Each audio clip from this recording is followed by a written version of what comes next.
बिस्मिल्लाहिर्रहमानिर्रहीम। अस्सलाम वालेकुम। द मॉर्निंग ऑफ धरती में आया अवां जी मेज़बान परहज़ सैयद ऐं मूंसां गॾु मुंहिंजा मेज़बान साथी मौजूदु आहिनि नसीर गोपांग।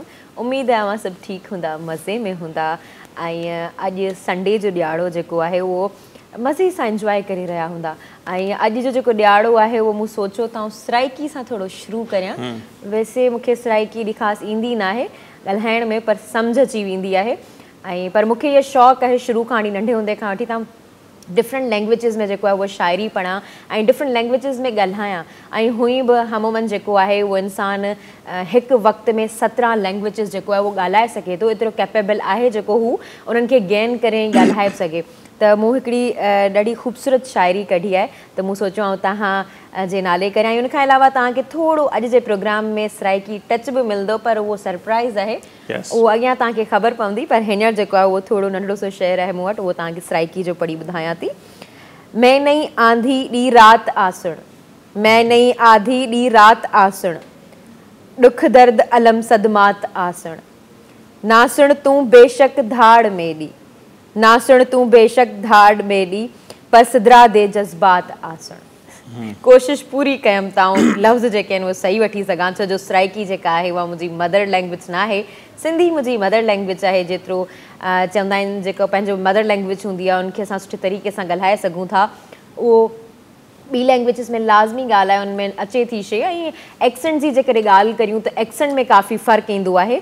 जेकॾहिं आउं सिंधी आहियां, उर्दू ॻाल्हायां थी, इंग्लिश ॻाल्हायां थी, त एक्सेंट में काफ़ी ज़्यादा फ़र्क़ु ईंदो आहे, या ॿियो केर बि जेको आहे उहो एक्सेंट में फ़र्क़ु ईंदो आहे, पर लफ़्ज़ जी अदायगी जेका आहे उहा मूं पूरी कोशिशि कई तव्हां सुठे तरीक़े सां करे सघां। जी बिल्कुलु, अपने मुंह मियां मिठू सही है, ठीक है। न पोइ तारीफ़ न कई मूं चओ करे सघां। सही आहे, ज़बरदस्त आहे, सुठो ई पढ़ियो अवां। सो ऐं नाज़रीन ॿिए पासे जेकॾहिं असीं ॾिसूं था त हर ॾींहं ते असांजी कोशिशि हूंदी आहे, जॾहिं जॾहिं असीं अवां जे आॾो पेश थींदा आहियूं तव्हांखे ॿुधाईंदा आहियूं त दुनिया जहान में छा पियो थिए, पाकिस्तान में छा पियो थिए, ऐं उनजी सूरत हाल जे हवाले सां अव्हांखे आगाह कंदा आहियूं। गॾोगॾु अव्हांखे इंफॉर्मेशन ॾींदा आहियूं त उन ॾींहं ते जॾहिं हीअ असांजो प्रोग्राम हली रहियो हूंदो आहे त गॾियल क़ौमुनि जे आलमी इदारे तरफ़ां जेके इंटरनेशनल डेज़ मल्हाया वेंदा आहिनि उहे कहिड़ा हूंदा आहिनि, उनजो पस मंज़र छा आहे, छो मल्हाया वेंदा आहिनि, उनजा मक़सद छा आहिनि। सो अॼु जेको ॾींहुं मल्हायो पियो वञे 21 नवंबर ते सॼी दुनिया में यूनाइटेड नेशन तरफ़ां, उहो ॾींहुं उन शइ जो आहे जेका हिन वक़्तु अव्हां जे आॾो पई आहे ऐं जंहिंजे थ्रू असीं अव्हां सां मुखातिब थियूं पिया।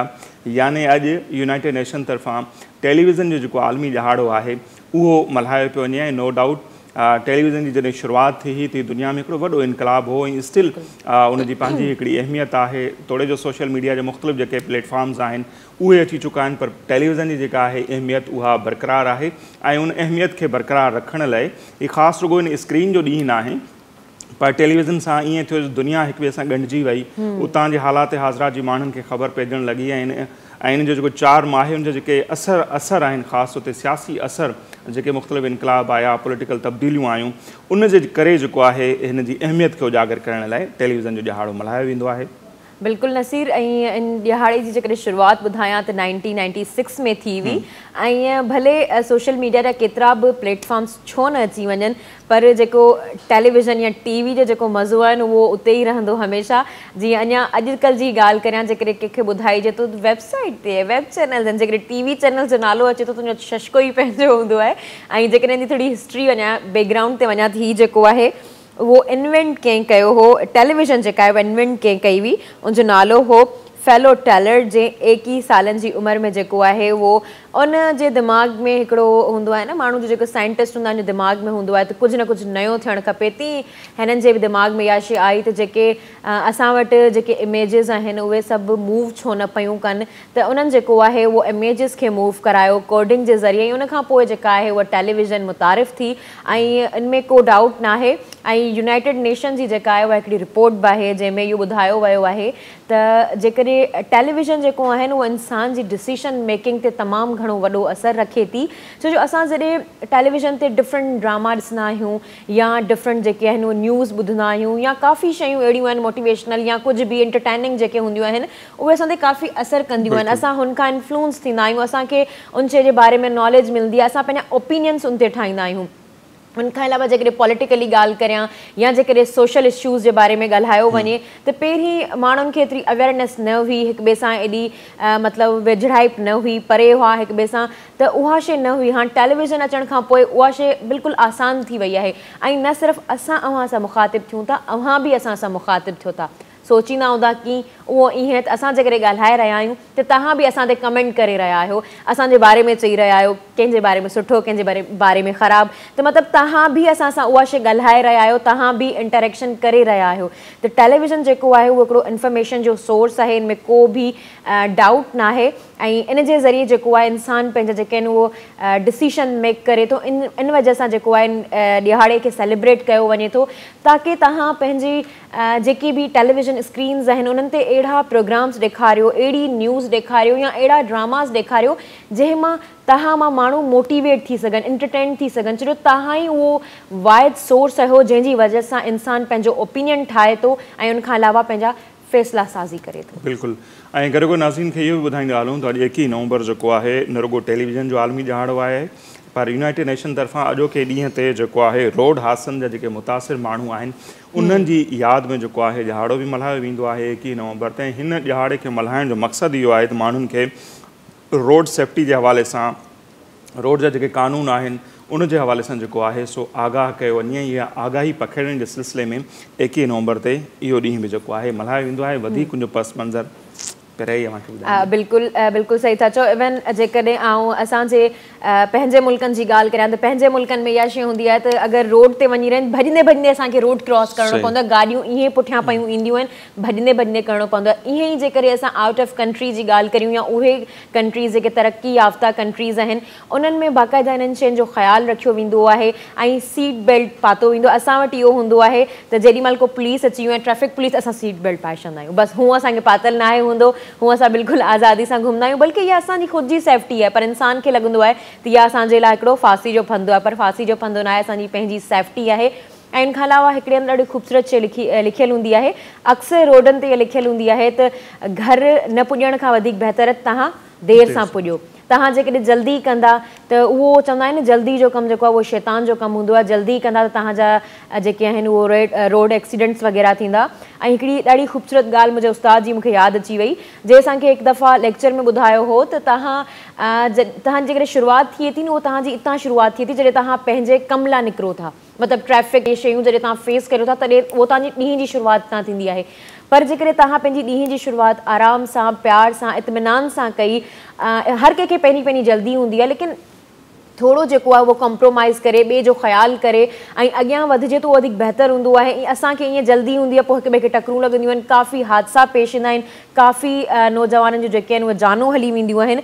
ऐं उनखां अलावा जेका असां वटि रिपोर्ट आहे उहा सालियाना रिपोर्ट 1.35 मिलियन जेके आहिनि उहे माण्हुनि जा जेके आहिनि उहे जानूं हली थियूं वञनि रोड हादसनि जे करे। ऐं तव्हांखे ख़बर आहे इंसान जी जेका आहे उहा जान ॾाढी क़ीमती आहे, इंसानु हिकु दफ़ा अचे थो त उनखे उन तरीक़े सां जीए थो वधीक बहितरु आहे, पंहिंजो ख़्यालु रखे ऐं इहा सेफ्टी असांजे पंहिंजे लाइ हूंदी आहे।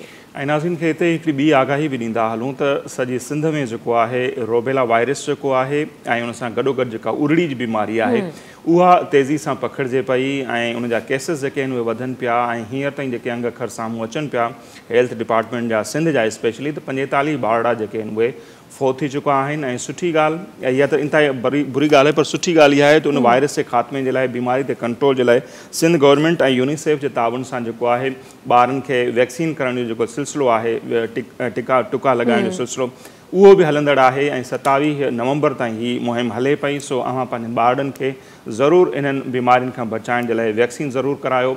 हर स्कूल में थोरे जो टीमूं वञनि थियूं, उन्हनि खे ॿारनि खे टुका लॻाइनि थियूं, पर कुझु वालदेन लाराईंदा आहिनि। सो बिल्कुलु न लाराइणु खपे। इहे टुका जेके आहिनि ॿारनि जे तहफ़ुज़ जे लाइ आहिनि, उन्हनि जी हिफ़ाज़त जे लाइ आहिनि। सो इहे टुका ज़रूरु लॻाइणु खपनि ऐं मुफ़्त में सिंध गवर्नमेंट ऐं यूनिसेफ जे ताउन सां उहे लॻाया पिया वञनि। हाँ, तमामु बहितरीनु इहो स्टेप आहे, छो जो असां वटि इहे जेके कुझु बीमारियूं आहिनि उहे अटैक जल्दी करे वेंदियूं आहिनि ऐं इंसान जे स्पेशली ॿारनि खे ज़्यादा थींदियूं आहिनि। ऐं ॿारनि जे जेके पूरे जिस्म ते हिकिड़ियूं फ्रोडी टाइप चई सघां थी, जेके उस पूरो जिस्म ख़राबु थी वेंदो आहे, उन्हनि खे निशान रहिजी वेंदा आहिनि, त उन में ॿार जो तमामु घणो ख़्यालु कयो वेंदो आहे। ऐं उन में ॿुधाईंदी हलां नाज़रीन खे त उन में मूड स्विंग्स जेके हूंदा आहिनि तमामु घणा थींदा आहिनि ॿार जा, छो जो इहा शइ मूंसां थी चुकी आहे, त मूंखे इन शइ जे बारे में ख़बर आहे। केॾी महिल कावड़ ईंदी आहे, केॾी महिल मतिलबु माण्हू खे हिकिड़ो बुख़ारु हूंदो आहे, शदीद क़िस्म जो बुख़ारु हूंदो आहे, दिमाग़ ते चढ़ियल हूंदो आहे, त इन कंडीशन में जेकॾहिं तव्हां पंहिंजे ॿारड़े जी या ॿारड़ी जी ख़्यालु रखंदा त उहो वधीक बहितर हूंदो। ऐं सिंध हुकूमत जो बि तमामु सुठो फ़ैसिलो आहे, त उहा वैक्सीनेशन जेका आहे उनजी थी रही आहे, ऐं इंशाल्लाह इन जा जेके आहिनि उहे सुठा नतीजा नज़र में ईंदा। ऐं नाज़रीन ॻाल्हियूं त ॿियूं बि खोड़ सारियूं आहिनि, पर हिते वक़्तु थिए पियो मुख़्तसिर ब्रेक शो। असीं वठंदासीं ब्रेक, ऐं ब्रेक खां पोइ जॾहिं वापसि ईंदासीं त जेका पहिरीं महिमान शख़्सियत आहे उन सां अव्हांजी कराईंदासीं मुलाक़ात, ऐं उहे हिन वक़्तु पाकिस्तान जी हिकिड़ी वॾी जेका ग्रुप ऑफ कंपनीज़ आहे उन जा मार्केटिंग मैनेजर आहिनि, ऐं उन्हनि जी कंपनी जेका आहे कहिड़ियूं कहिड़ियूं प्रोडक्ट्स मुतारिफ़ कराए थी, ऐं उहे प्रोडक्ट्स असांजी ज़िंदगीअ जो कीअं हिसो बणिजी विया आहिनि, उन्हनि जी केतिरी ज़रूरत आहे। सो उन्हनि मिड़नी मामलनि ते असीं उन्हनि सां ॻाल्हि ॿोल कंदासीं, पर मुख़्तसिर ब्रेक खां पोइ। असां सां गॾु रहिजो।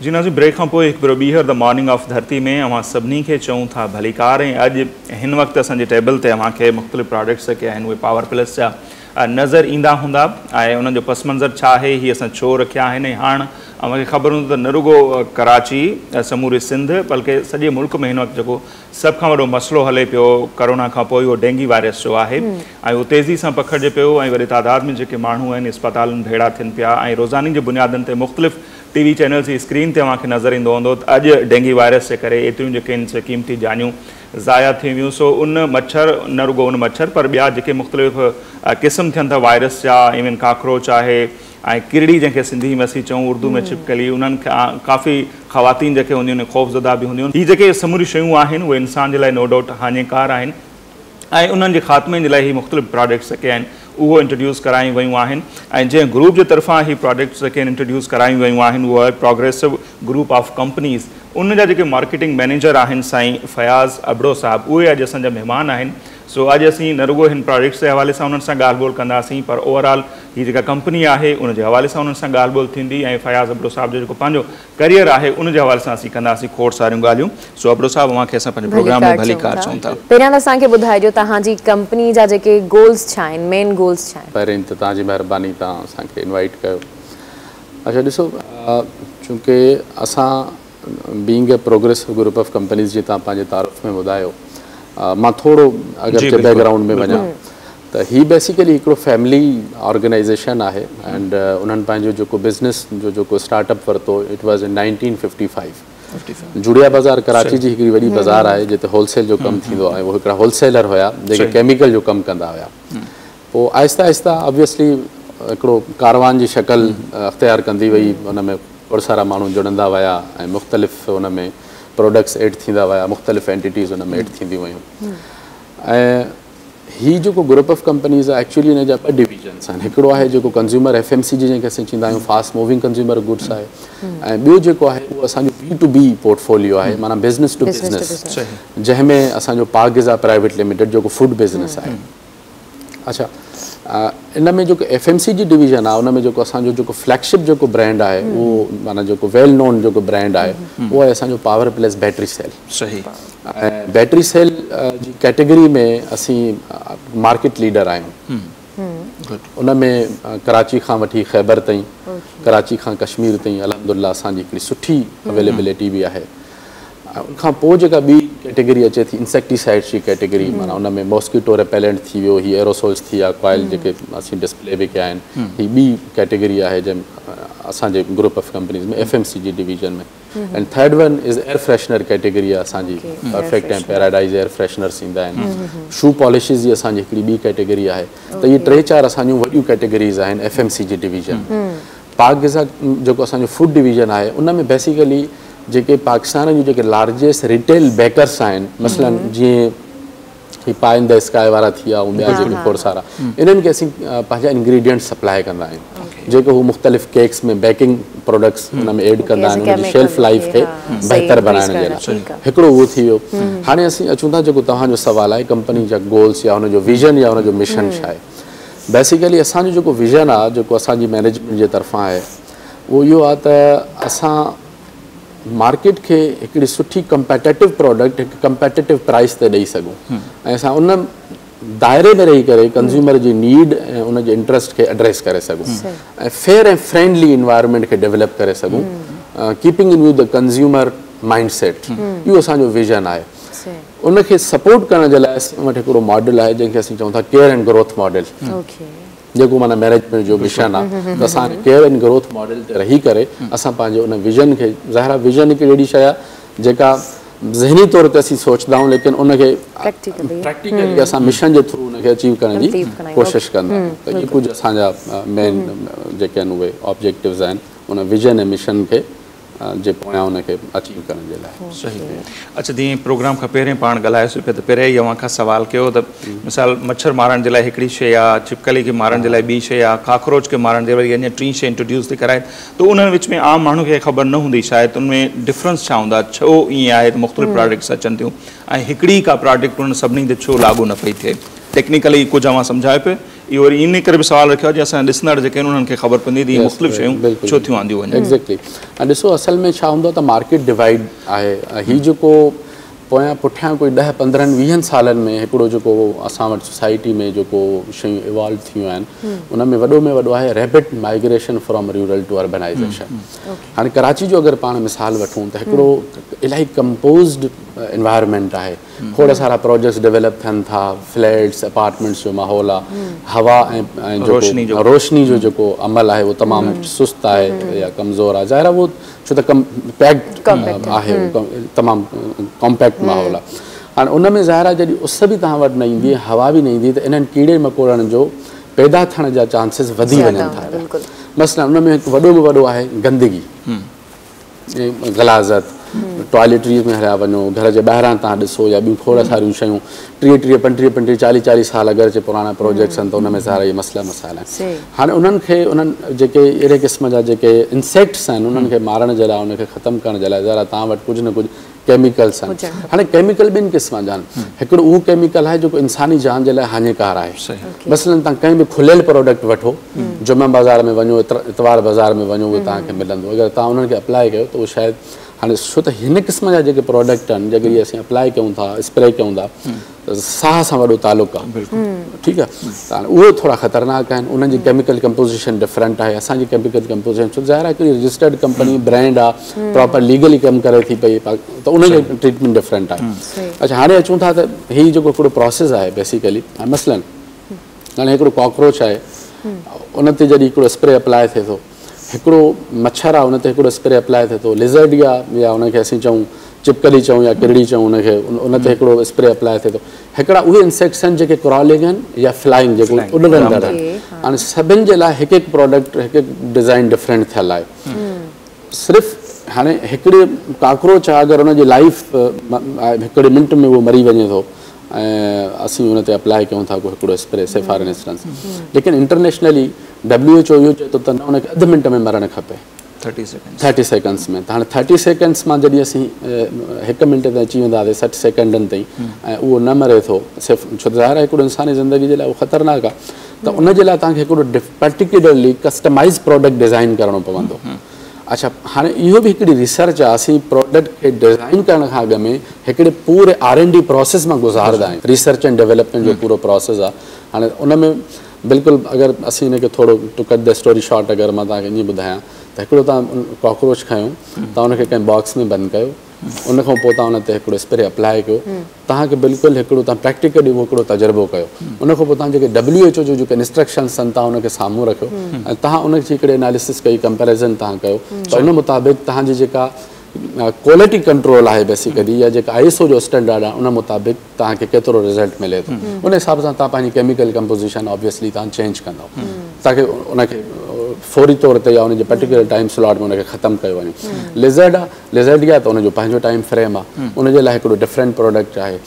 हीअ जेके आम जेके क्रॉलिंग इंसेक्ट्स आहिनि जेके ज़मीन ते रंगजनि था उन्हनि जे लाइ वरी हिकिड़ो डिफरेंट आहे। अच्छा, हाणे इन में वरी हिकिड़ो प्राइस आहे, कंज़्यूमर जे लाइ प्राइस तमामु अहम आहे।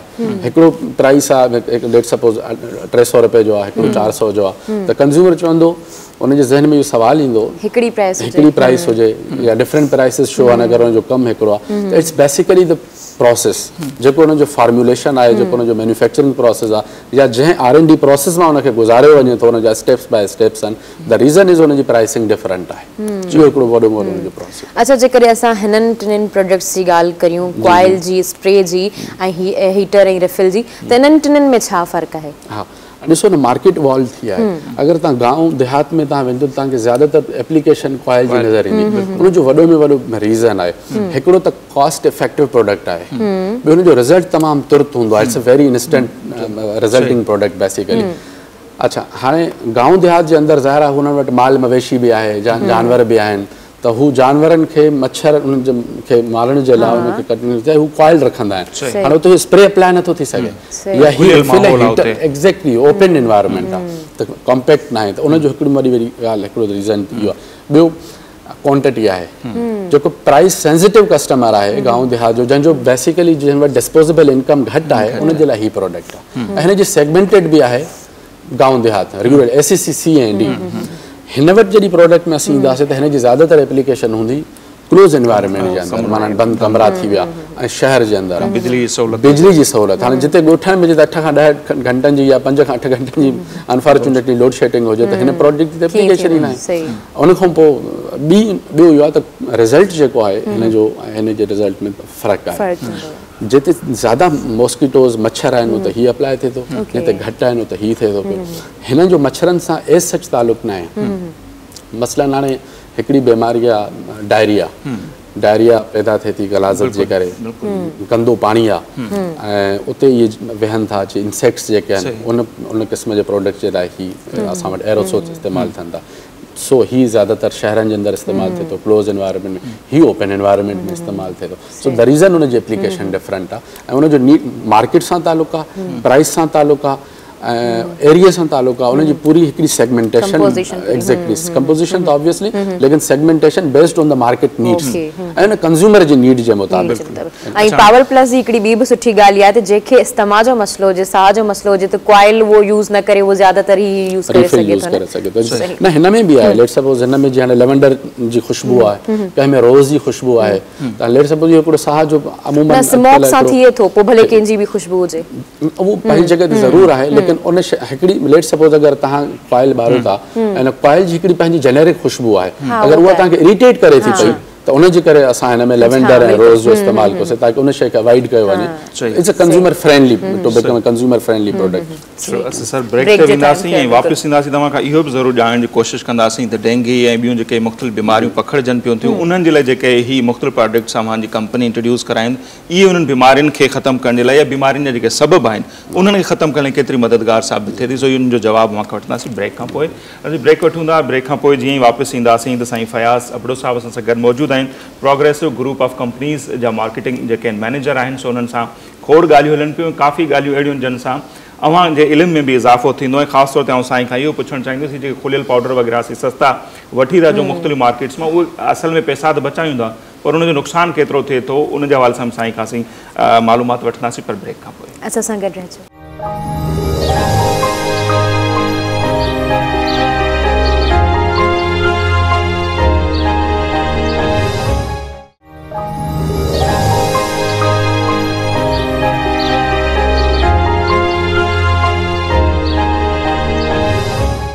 जी नाज़रीन, ब्रेक खां पोइ हिकु भेरो ॿीहर द मॉर्निंग ऑफ धरती में अव्हांखे चऊं था भलीकार, ऐं साईं फयाज़ अबड़ो साहिब असां सां गॾु मौजूदु आहिनि। ब्रेक ते वञण खां पहिरियां हिकिड़ो सुवाल मूं छॾियो त ही जेके डेंगी या ॿियूं मुख़्तलिफ़ बीमारियूं थियनि थियूं, उन्हनि ते ही प्रोडक्ट जेके आहिनि सो केतिरो लागू थियनि थियूं ऐं केतिरो माण्हू जो बचाव थिए थो?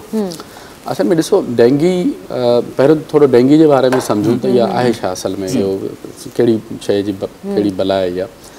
एक्चुअली इहो हिकिड़ो मच्छर जो हिकिड़ो ॿियो क़िस्म आहे, लेकिन एक्सट्रीम बेसिकली जंहिंखे असां चवंदा आहियूं हिकिड़ो एक्सट्रीम वर्जन आहे सॉर्ट ऑफ, ऐं basically it is a feminine type, माना फेमिनाइन टाइप उनजो हिकिड़ो जिन्स हुनखे अगरि असीं ईअं चऊं था। अच्छा हाणे उहो उनजी ज़्यादातर जेका पैदावार थिए थी उहा थिए थी साफ़ जॻहियुनि ते, माना जी साफ़ पाणी हुजे, शाम जे टाइम हुजे, ऐं उनजी जेका पैदावार आहे, जेका उनजी रिप्रोडक्शन आहे बेसिकली उहो आम मॉस्किटो खां मल्टीप्लाई बाय 3 आहे। चवनि था हिकिड़े मिंट जे अंदरि हू 300 अंडा ॾिए थो। हाणे दो दे आर नॉट टैंजिबल न, इनविजिबल आहिनि उहे। हाणे उन्हनि जो जेको फैलाव आहे, जेको उन्हनि जी पखेड़ आहे उहा तमामु घणी आहे। हाणे उन्हनि खां बचाइण जे लाइ ज़ाहिर तव्हां वटि कुझु उपाउ हूंदा, तव्हां वटि कुझु रेमेडियल मेजर्स हूंदा। हाणे हीअ जेके प्रोडक्ट आहिनि it is one of the remedial measures. हाणे ॿियो इहो आहे त तव्हां खुले पाणी खे ईअं न रखो, उनखे ढके रखो, उनखे कंहिं शइ सां बंदि कयो, उनखां पोइ खामखा जो माना ईअं पाणी ज़ाया न थिए। घर जे पसगिरदाई में तव्हांजी जेका सराउंडिंग्स आहिनि उनखे साफ़ु रखो, या जेके तव्हांजूं आस्तीनूं आहिनि तव्हां उनखे बंदि करे रखो, उनखे ज़्यादा स्पेशली जेके शाम जे टाइम इहो माना डेंगी अचे थो पियो, जेको मगरिब जो जेको टाइम आहे, माना 5-6 खां वठी 7-8 बजे ताईं ऑनवर्ड्स, उन में इन जे लाइ जेको लो हैंगिंग फ्रूट आहे उहे ॿार आहिनि, किड्स आहिनि, ठीकु आहे, उहो फ़ौरन उन जे लाइ अचे थो। हाणे उन जे लाइ तमामु जेको हीउ तव्हां माना जेको रिफिल आहे, जेको हीटर आहे, तव्हां पंहिंजे बेड जे मथां पंहिंजे सॉकेट तव्हां उनखे उन में तव्हां प्लग इन करे छॾियो, उन पर्टिकुलर टाइम में तव्हां स्विच ऑन करे छॾियो ताकी उन शइ खां बचो वञे। त इन जे लाइ माना 2-3 शयूं आहिनि। हीअ त हिकिड़ो वन ऑफ द आहे, उन जे लाइ जेके ॿी शयूं आहिनि उहे बि असांखे पैरेलल हिन सां हलाइणु खपंदियूं। अच्छा, ॿी वॾी में वॾी इहा ॻाल्हि आहे त हाणे असांखे इहा डायग्नोज़ बि ख़बर हुजे त इहो कीअं असांखे महसूसु थिए त डेंगी असांजे अंदरि अची वियो आहे। हाणे ज़ाहिर हुनजा कुझु सिम्पटम्स कुझु अलाइमतूं आहिनि, ज़ाहिर पंहिंजे डॉक्टर सां मशवरो कंदासीं। हाणे असांजो हिकिड़ो ॿियो पैरेलल प्रोडक्ट आहे मॉस आउट जे नाले सां, ठीकु आहे, पावर प्लस जो मॉस आउट माना मॉस्किटो आउट सॉर्ट। अच्छा, उन में जेकॾहिं ॾिठो वञे उहो बेसिकली असांजो आहे लोशन, रिपेलेंट लोशन आहे। अगरि असीं इनखे अप्लाई था कयूं पंहिंजे बॉडी ते, जिस्म ते, उहो बि हिकिड़ो ख़ुशबूदार आहे, उन में बि लेवेंडर जी ख़ुशबू आहे, त ज़ाहिर उन खां असीं बची सघूं था पिया। सो इहे 2-3 शयूं अहिड़ियूं आहिनि जेके असीं पैरेलल हलायूं त शायदि असीं हिन बीमारी खे, हिन परेशानियुनि खे असीं रिटालिएट करे सघूं था, हिन खां बची सघूं था, हिनखे मुंहुं ॾेई सघूं था। अच्छा, हिन को स्पेसिफिक प्रोडक्ट न आहे जी तव्हां ॿुधायो त जेके असांजी मतिलबु स्क्रोलिंग आहिनि या जेके फ्लाइंग आहिनि इंसेक्ट्स वग़ैरह या जेके डिफरेंट लाइ डिफरेंट आहिनि, न त पोइ हिन लाइ को डिफरेंट न आहे थियो अञा ताईं? न ॾिसो, डेंगी बि हिकिड़ो मॉस्किटो जो टाइप आहे। डेंगी का मलेरिया खां का हिकिड़ी का स्पेसिफिक कोई कस्टमाइज़ ख़ुदा न ख़ास्ता बीमारी न आहे। हा, उनजी एक्सट्रीम वर्जन आहे, उनजो उहो फ़ौरन जिस्म में फैलिजे थो, पकिड़िजे थो, ऐं उहो तमामु हानिकार आहे जिस्म जे लाइ उनखां। ठीकु आहे, हाणे उनखे बचण जे लाइ पहिरियों तव्हांखे मच्छर खां बि बचिणो आहे, डेंगी, ठीकु आहे न। उन जे लाइ ज़ाहिर तव्हां हीअ जहिड़ी शयूं पंहिंजे कमरे में रखंदव या उन्हनि खे अप्लाई कंदव या उन्हनि खे तुरंत उहे शयूं, लेट सपोज़ कंहिंखे इहा ॼाण न आहे त मूंखे हिन शइ खे इस्तेमालु कीअं करिणो आहे, या हिन शइ जे लॻाइण सां मूंखे फ़ाइदो छा थींदो, या हीअ कहिड़े वक़्तु मूंखे ऑन करणु खपे। हाणे तव्हां ॾिसंदव 24 घंटा इहो ऑन हूंदो आहे, कंहिं घर में कमरनि में ऑन रहंदो आहे पर्टिकुलरली, ठीकु आहे, उहो सुठी ॻाल्हि आहे, छो त ज़ाहिर हीअ अच्छा सीज़नैलिटी वॾो में वॾो फैक्टर आहे। नवंबर डिसंबर खां वठी जैन फेब ताईं पर्टिकुलरली सिंध ऐं पंजाब में डेंगी जो सीज़न रहे थो, अक्टूबर खां शुरू थिए थो, छो त सर्दी में मच्छर अचे थो, गर्मी में या एक्सट्रीम सर्दी या एक्सट्रीम गर्मी में मच्छर न रहंदो आहे, माइल्ड मौसम में इहो फ़ौरन अची वेंदो आहे। हाणे उन में हिकु त इहा शइ आहे। ॿी आहे त तव्हांजो जेको इकोलॉजिकल जेके कंडीशन्स आहिनि, जेके माहौलियाती आलूदगी असीं जंहिंखे चऊं था पिया, उनजो वॾो रोल आहे। अगरि उन में हाणे मसलन अगरि घर जे आसपास पार्क्स आहिनि, दरख़्त आहिनि, कूड़ो करकट आहे, कचिरो आहे, त ज़ाहिर आहे इहे फ़ौरन शयूं तव्हां वटि ईंदियूं। हिकिड़ो उहो शइ ख़्यालु रखिणो आहे, घर में ग़ैर ज़रूरी पाणी खे नाहे रखिणो, माना इहे अहिड़ियूं शयूं आहिनि जंहिंखां असीं बची सघूं था। हीअ उहा शइ आहे त इन्हनि सां गॾु रहणो आहे अगरि चए त पोइ हिननि शइ खे असींखे लाज़मी मलज़ूम पंहिंजे घर में रखिणो आहे, इन्हनि शइ खे अप्लाई करिणो आहे। सही। अच्छा अब्दुल साहब, जीअं मूं चयो त असांजा माण्हू जेके आहिनि उहे पैसे बचाइण जे चकर में जेके सस्ता पाउडर वठी ईंदा आहिनि जीतनि खे मारण जे लाइ, मच्छरनि खे स्प्रे बि कंदा आहिनि, उनजा नुक़सान केतिरा आहिनि, जेका अव्हां जी माहिराणी राय जेका हूंदी आहिनि उहा असां लाइ काफ़ी फ़ाइदेमंद हूंदी? अच्छा ॾिसो, ॿ ॻाल्हियूं हूंदियूं आहिनि। हिकिड़ो इहो आहे त अगरि लेट सपोज़ हिन में हिकिड़ो पहिरें थ्योरी में हिकिड़ो केमिकल मिलियल आहे, अगरि असांखे WHO चए थो तव्हांखे हिनखे 0.60% इस्तेमालु करणी आहे, ठीकु आहे, इन सां गॾु हिकिड़ा ॿिया हिन सां गॾु इंग्रीडियंट्स आहिनि, क्लोरोफ्लोरा, अदर एक्टिव इंग्रीडियंट्स हिन में इस्तेमालु, त उनजो हिकिड़ो परसेंटाइल आहे। अच्छा, WHO तव्हांखे उनजो हिकिड़ो कंपोज़िशन ॾेई छॾियो आहे इंटरनेशनली। अच्छा, उहो चवे थो त हिन जी कंपोज़िशन तव्हांखे एतिरी रखणी आहे, इंसान अगरि हिकिड़े जॻह ते वेठो आहे ऐं हीअ मूं अप्लाई कयां थो किथे, त मूं वेही सघां थो हिनखे अप्लाई करण जे बावजूदि। हाणे हिकिड़ो कस्टमर उहो आहे जेको चवे थो त मूंखे सस्तनि पैसनि में फ़ौरन इंस्टेंट रिज़ल्ट खपे, त तव्हां हिनखे 0.6 खे 0.7 कंदो, 0.8 खे 0.9 कंदो, त उन सां छा थींदो? ज़ाहिर ऑब्वियसली पोइ बिगाड़ पैदा थींदी। ठीकु आहे, ऑलरेडी चूंकि हू नाक़िस क्वालिटी आहे, उन में उहो जेको हिकिड़ो इंटरनेशनल स्टैंडर्ड आहे या ISO जो स्टैंडर्ड उनखे फॉलो ई न कयो वियो आहे। उन खां पोइ कंपनीज़ लीगलाइज़ न आहिनि या किथां इम्पोर्ट थियूं करनि या गैर मतिलबु क़ानूनी कंहिं चैनल सां अचे थो पियो, त ऑब्वियसली उहा शइ सही न आहे। त उनजो इहो आहे त केमिकल कंपोज़िशन जेका आहे अगरि स्टैंडर्डाइज़ आहे, R&D आहे, प्रॉपर QC जो कंट्रोल आहे, पूरो ISO सर्टिफिकेशन आहे, त आई थिंक पोइ को मसइलो न थियणु खपे।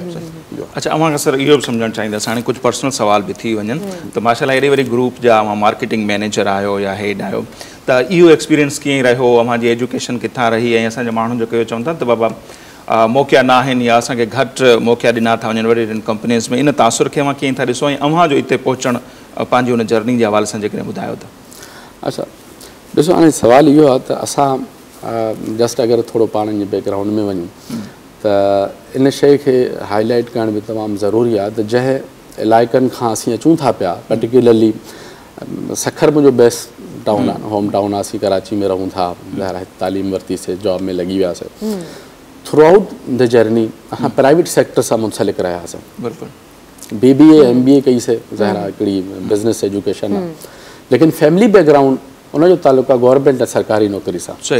सो there is basically the huge gap. हिकिड़ो छोकिरो जेको BBA MBA करे अचे थो, उनखां पोइ उहो पंहिंजो प्राइवेट जॉब जे अंदरि करियर स्टार्ट करे थो, उन में एक्सेल करे थो पियो। ऐं उनजा जेके रेस्ट ऑफ देम जेके ॿिया फैमिली मेंबर्स आहिनि उहे सरकारी नौकरी में आहिनि। त असां हिकिड़ो वॾो में वॾो हिकिड़ो चैलेंज अचे थो, जेके वट वी कॉल इन अंग्रेज़ी टैबूज़, कि यार ही BBA कंदासीं, बिज़नेस एजुकेशन आहे, MBA आहे, इन खां पोइ छा थींदो, कहिड़ी नौकरी मिलंदी, सरकारी नौकरी आहे, रिटायर्ड थींदासीं, पेंशन मिलंदी, फलाण थींदो, हीउ थींदो, हू थींदो, जॉब सिक्योरिटी आहे वग़ैरह वग़ैरह। एग्ज़ैक्टली, अगरि इनखे if U talk about the reality, इहो हिकिड़ो असां वटि हिकिड़ो वॾो चैलेंज आहे। लेकिन हाणे ज़ाहिर शयूं चेंज थियूं आहिनि, इवॉल्व थियूं आहिनि, उन में वॾो में वॾो जेको रोल आहे उहो आहे जेके असांजे शहरनि जे अंदरि जेके इंस्टीट्यूट्स डेवलप थिया आहिनि ऐं सुठा एकेडमियंस जो हिकिड़ो ज़ाहिर उहे पाण इवॉल्व थिया आहिनि, साम्हूं अची विया आहिनि।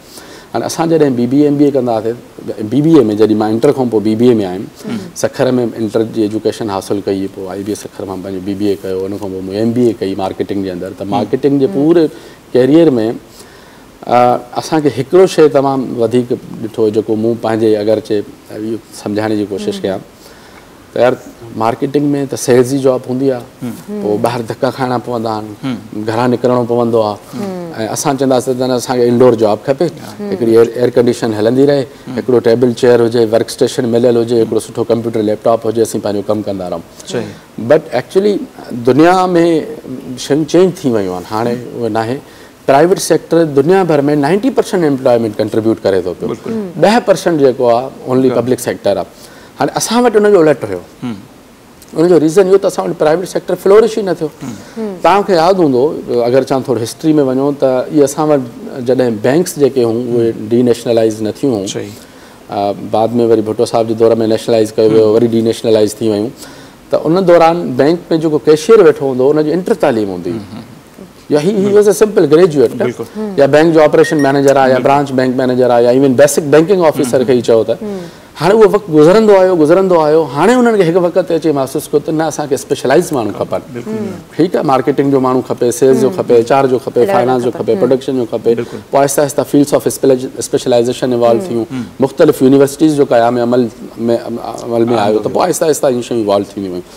But to me frankly speaking, पूरे कैरियर जे अंदरि इहा हिकिड़ी शइ मूं इहा रियलाइज़ पे कई त जेकॾहिं तव्हां डिटरमिंड आहियो ऐं तव्हांखे पैशन आहे अगरि कंहिं शइ जे लाइ, त का शइ मुश्किल कोन्हे। हा, हैडल्स ज़रूरु ईंदा आहिनि, हैडल्स देयर आर वैराइटी ऑफ हैडल्स, ज़बान जो हैडल्स बि हूंदो, कल्चर जो हैडल्स बि हूंदो, रेस जो बि हूंदो, इलाइक़ाई हैडल्स बि हूंदा, लेकिन उन्हनि खां गुज़रण जे लाइ तव्हांखे उन में कंपैटिबिलिटी पैदा करण जे लाइ तव्हांजी ज़ात में हिकिड़ो टॉलरेंस, पैशंस ऐं सिनर्जी हुजणु इहा तमामु वॾी ॻाल्हि आहे।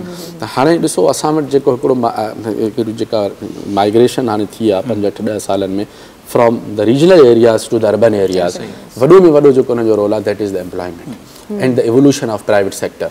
हाणे बैंकिंग सेक्टर में असीं जॾहिं नंढा हूंदासीं त असां जॻह Habib bank, Allied bank, UBL banks हुयूं, थोरा इवॉल्व थियासीं, हेॾो वॾो चंग अची वियो असांजे साम्हूं। हाणे हिकिड़ी खैरपुर यूनिवर्सिटी हूंदी, हिकिड़ी सिंध यूनिवर्सिटी हूंदी, हिकिड़ी मेहरान कराची में कराची यूनिवर्सिटी हूंदी। 1955 में IBA क़ाइमु थियो, ठीकु आहे। हाणे मां सम्झां थो कोई 80s जे अंदरि अची करे IBA शायदि इंस्टीट्यूट ऑफ बिजनेस स्कूल हुयो या IBA कुछ इस तरह करके सिंध यूनिवर्सिटी जामशोरे में कायम थियो। और आहिस्ता आहिस्ता प्राइवेट यूनिवर्सिटीज़ आयूं, पोइ लेम्स लाहौर में आयो, पोइ ॿियनि पब्लिक सेक्टर यूनिवर्सिटीज़ जो बिज़नेस डिपार्टमेंट्स ठाहियूं। त उन खां पोइ हिकिड़ो शऊर आयो। उन खां पोइ जेका अगरि मां हिकिड़ी सिंधी यूथ पर्टिकुलर चूंकि सिंधी चैनल आहे, इसी पाण उन ई ज़बान में गुफ़्तगू कयूं पिया, त मां अगरि उन नौजवान खे अगरि एड्रेस कयां त उन जे लाइ इहो ॾाढो ॾुखियो। हिकिड़ो वॾी ॻाल्हि त उहो सखर जो, खैरपुर जो, नौशहरो फेरोज़ जो दादू जो छोकिरो अचे त रहे किथे अची करे, ज़ारा हॉस्टल में रहे। उन खां पोइ उन्हनि जे लाइ कैरियर पहिरियों उहो ॾिसंदो त मां असां वटि हिकिड़ो वॾो सुवालु हूंदो आहे स्पेशली उन्हनि फैमिलीज़ जे लाइ जंहिंजो बैकग्राउंड अगरि हिन क़िस्म जो न आहे त मूंखे हिन जॉब करण खां पोइ पैसा केतिरा मिलंदा, मुंहिंजी अर्निंग केतिरी हूंदी, ऐं विल I be in a position to sustain my family. मां छा पंहिंजी फैमिली खे सपोर्ट करे सघंदुमि हेतिरा लख रुपया ख़र्चु करण खां पोइ?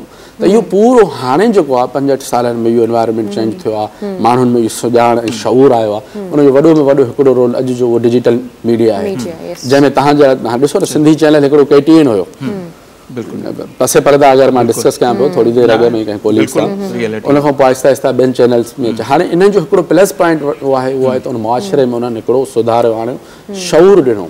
उन शऊर में हिकिड़ो तालीम जो हिकिड़ो वॾो रोल हुयो। Networking, network is your net worth basically, माण्हुनि सां मिलणु जुलणु, वॾे शहरनि में अचणु, इहो असां बि उन ई ट्रैक ते हलियासीं त ज़ाहिर असांखे बि उन शइ जा फ़ाइदा मिलिया। अच्छा, प्रोग्राम जो बि टाइम ख़तम थियण वारो आहे। असां चाहींदासीं त मार्केटिंग जी फील्ड सां चाहींदासीं कि असां नौजवान उनखे ॿुधाईंदा त कहिड़ा अहिड़ा टेक्स आहिनि कि मार्केटिंग वारे पासे जेकॾहिं को नौजवान अचणु चाहे त उन लाइ बेसिक कहिड़ा स्किल आहिनि जेके उनखे सिखणु खपनि या चाहे।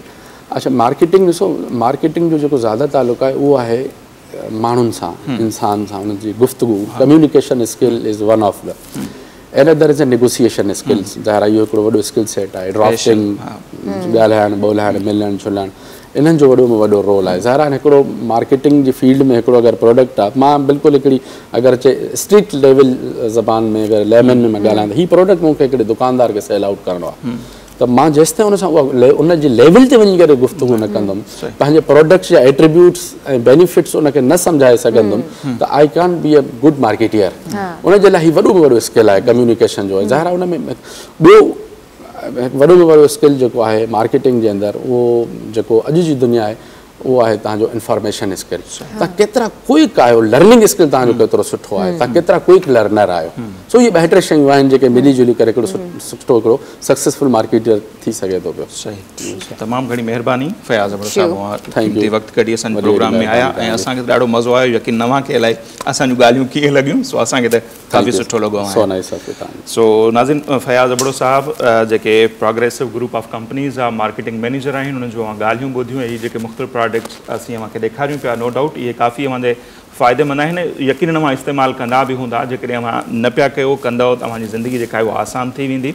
ऐं ख़ासि तौर ते हीअ जेका सीज़न पई हले, असीं बार बार ज़िक्र कयूं पिया डेंगी मच्छर जो, ऐं उनखां सवाइ काकरोच आहिनि जंहिंखे छिपकली असीं चऊं या किरड़ी वग़ैरह, उन्हनि ते बि असरअंदाज़ थियनि थियूं। ऐं हीउ जेको ग्रुप आहे उन जीअं ॿुधायो त बैटरी सेल जेके आहिनि पावर प्लस, उहे बि हिन ग्रुप जा आहिनि। ॿिया खोड़ सारा कम आहिनि।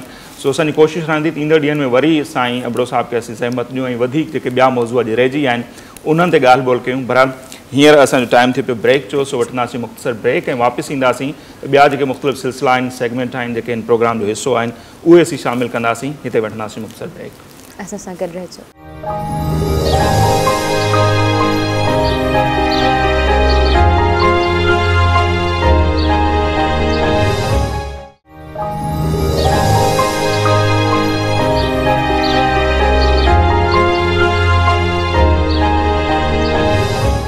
वेलकम बैक नाज़रीन। हाणे प्रोग्राम में वक़्तु थियो आहे सोशल मीडिया राउंडअप जो, जंहिंमें मुख़्तलिफ़ पिक्चर्स ऐं वीडियोज़ हूंदियूं आहिनि ऐं अॼु ॾिसूं था त कहिड़ियूं पिक्चर्स सिलेक्ट कयूं वयूं आहिनि।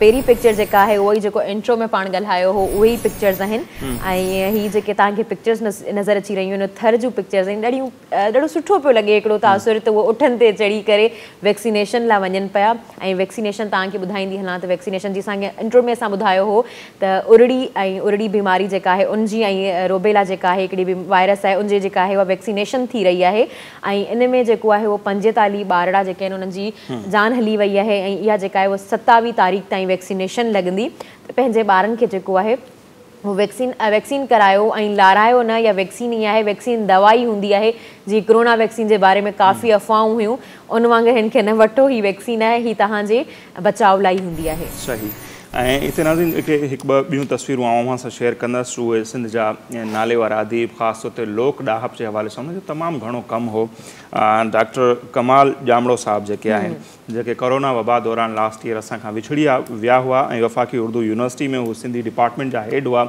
ऐं उते ई वफ़ाक़ी उर्दू यूनिवर्सिटी जे सिंधी डिपार्टमेंट में उन्हनि जो कार्नर जेको आहे कमाल जामड़ो कार्नर डॉक्टर कमाल जामड़ो जे नाले सां कार्नर जो इफ़्तिताह कयो वियो आहे वाइस चांसलर जेके आहिनि वफ़ाक़ी उर्दू यूनिवर्सिटी जा उन्हनि उनजो इफ़्तिताह कयो ऐं इहे जेके तस्वीरूं आहिनि डॉक्टर आबदा गांगरो साहिबा जेके डॉक्टर कमाल जामड़ो साहब जा जेके आहिनि वाइफ आहिनि जेकी उन्हनि इहे तस्वीरूं शेयर कयूं उते डॉक्टर साहब जो जेको पोहरियो थियल आहे अदबी पोहरियो उन जा किताब वग़ैरह ऐं ॿियूं शयूं रखियूं वियूं आहिनि सो ईअं ई असांखे पंहिंजा जेके अदीब आहिनि दानिश्वर आहिनि ऐं जन कुझु कयो पंहिंजी ॿोली जे लाइ पंहिंजनि माण्हुनि जे लाइ पंहिंजी धरती जे लाइ उन्हनि खे यादि करणु खपे उन्हनि खे कॾहिं बि न विसारणु खपे ऐं ख़ासि तौर ते जेकॾहिं असीं डॉक्टर साहब जो ज़िक्र कयूं त नो डाउट मुंहिंजा उस्ताद रहिया ऐं सदाईं असांखे यादि रहंदा अचानक उहे असांखां ईअं विछड़ी विया ऐं सुठी ॻाल्हि इहा आहे त हाणे उन्हनि जे नाले सां जेको आहे हिकिड़ो कार्नर वफ़ाक़ी उर्दू यूनिवर्सिटी में क़ाइमु कयो वियो आहे हीअ मुख़्तसर जेके तस्वीरूं आहिनि उहे असीं अव्हां सां शेयर कयूं पिया ऐं हिन खां वधीक ख़ूबसूरत भेटा ॿी का थी नथी सघे ऐं जेके हींअर मूं वटि पिक्चर्स आहिनि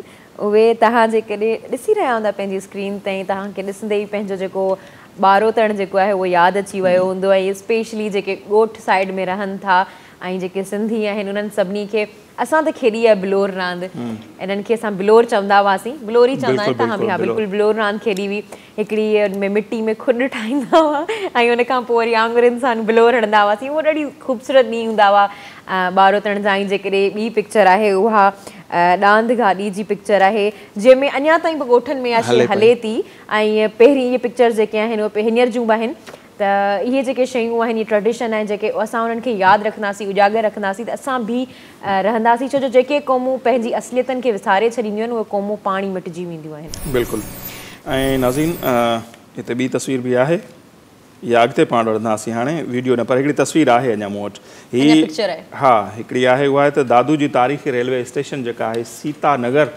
उनजो माज़ी में ऐं सभिनी खे ख़बर आहे सीता स्टेशन उहा मशहूरु रही ऐं को ज़मानो अहिड़ो आयो जो हिकिड़ी मुहिम हली त जेके ओरिजिनल असांजा नाला हुआ मुख़्तलिफ़ रोडनि जा जायुनि जा इलाइक़नि जा उहे तब्दील कया विया ऐं उते ॿिया नाला रखिया विया सो ही सीता नगर जेका आहे उन ते लिखियो पियो आहे हिंदी में बि ऐं अंग्रेज़ी में बि उनजे मथां जेको आहे सो पलस्तर करे उन ते रहमानी नगर जेको आहे लिखियो वियो पर लास्ट ईयर चयो त उन जेके बारिशूं आयूं उन में जॾहिं उनजो पलस्तर लथो आहे त उनखां पोइ जेको ओरिजिनल उनजो ओरिजिनल नालो जेको आहे उहो निर्वार थी वियो सो न रुगो इहो ज़ुल्म सीता में थियो पर सॼे कराची में इहो तमामु घणो थियो जेके असांजा क़दीम नाला हुआ ख़ासि तौर ते उन्हनि खे चेंज कयो वियो ऐं उन्हनि जेका असल सुञाणप हुई उहा तब्दील कई वई ऐं उन्हनि खे आउं त इहो चवंदुसि मुस्लमान करण जी कोशिशि कई वई इलाइक़नि खे घिटियुनि खे जेको न थियणु खपे जेके बि ओरिजिनल नाला दुनिया में जिते बि आहिनि उहे उन ई नाले सां सजनि था बहरहाल असां वटि इहो थियो ऐं जेको हिकिड़ो वॾो अलमियो हो सो हीअ हिकिड़ी तस्वीर हुई सो सोचीसीं अवां सां शेयर कंदा अच्छा ॿी जेका वीडियो आहे उहा मूं वटि आहे ऐं मूंखे ॾाढी वणे थी उहा वीडियो तव्हां स्क्रीन ते ॾिसी रहिया हूंदा त तव्हांखे बि वणी रही हूंदी त ॾिसो हिकिड़ो चिॿरो यानी की असां त चिॿरो चवंदा आहियूं पंहिंजी ज़बान में चिॿरो जेको आहे उहो ॿार सां गॾु लैपटॉप में माना जेको बि ॿारु कमु करे रहियो आहे सभु कमु करे पियो उनखे ॾिसे पियो उनखे ऑब्ज़र्व करे पियो ऐं केॾो न क्यूट आहे फेस केॾो क्यूट आहे गोल गोल मूंखे त इलाही क्यूट लॻो ऐं असां वटि जेको आहे उहो इन चिॿरे खे जेको आहे उहो हिकिड़ो निभाग जी निशानी चई वेंदी आहे ऐं तमामु ग़लति तासुरु आहे को बि जानवर पखी उहो कॾहिं निभाग नथो थी सघे माण्हू बि न हाँ को मैंने असां वटि त माण्हू खे घटि न पखियुनि खे इन्हनि खे कॉन्सेप्ट कयो वेंदो त इहे जेके निभाग जी निशानी आहिनि त इहो बिल्कुलु अजीब कॉन्सेप्ट आहे त उहा जेका आहे उहा निभाग जी निशानी आहे या बाज़ अची करे राति जो वेही रहियो त उहो चवंदा आहिनि इहो बि निभाग जी निशानी काफ़ी असां वटि इहे जेके ॻाल्हियूं चयूं वेंदियूं आहिनि ऐं इहो टेबोज़ आहिनि इन्हनि खे असांखे ब्रेक डाउन करणु खपे त वधीक बहितर आहे छो जो इहे ॾाढा ख़ूबसूरत पखी आहिनि तव्हां ॾिसी रहिया आहियो केॾो माण्हुनि सां इंटरेक्शन करे रहिया आहिनि हीअ जेको ॿार उन्हनि सां गॾु वेठो आहे उन सां इंटरेक्शन करे रहिया आहिनि त इहा माना कीअं निभाग जी निशानी थी सघे थी एॾी ख़ूबसूरत शक्ल कीअं निभाग जी निशानी थी सघे थी ठीकु आहे अव्हां हिकिड़े पखी जी वीडियो ॾेखारी त मूं वटि वरी कुझु जानवरनि जो वीडियो आहिनि ईअं ई त जानवर केतिरा बावफ़ा थियनि था सो हीअ वीडियो नाज़रीन अव्हांखे नज़र ईंदी हूंदी त हिकिड़ो हमराह आहे जेको पाणी में किरे थो ऐं ॿ जेके कुता आहिनि जेके हुनजा पालियल आहिनि उहे उनखे कीअं बचाइण जी कोशिशि कनि था ऐं हेठि उनखे बचाए वञनि था ऐं ज़बरदस्त हिकिड़ी वीडियो आहे ऐं उन मां असांखे उत्साह वठणु खपे त नो डाउट जानवरनि जो बि दिमाग़ हले थो ऐं जॾहिं बि का मुश्किल घड़ी अचे थी त हू पंहिंजे जेको धणी आहे या जेके ॿिया मुख़्तलिफ़ माण्हू आहिनि उन्हनि जी कीअं मदद कनि था इवन मूं पुराणी हिकिड़ी वीडियो ॾिठी जेका मूंखे अॼु बि न विसरी आहे त हिकिड़ो माण्हू जेको आहे टिन जेको हूंदो आहे बोतल जो पी करे ईअं उछलाईंदो आहे डस्टबिन खां ॿाहिरि हिकिड़ो कांउ जेको आहे उहे टिन मेड़े मेड़े डस्टबिन में पियो उछलाईंदो आहे त कांउ सो एतिरो सेंस उन्हनि में बि आहे सो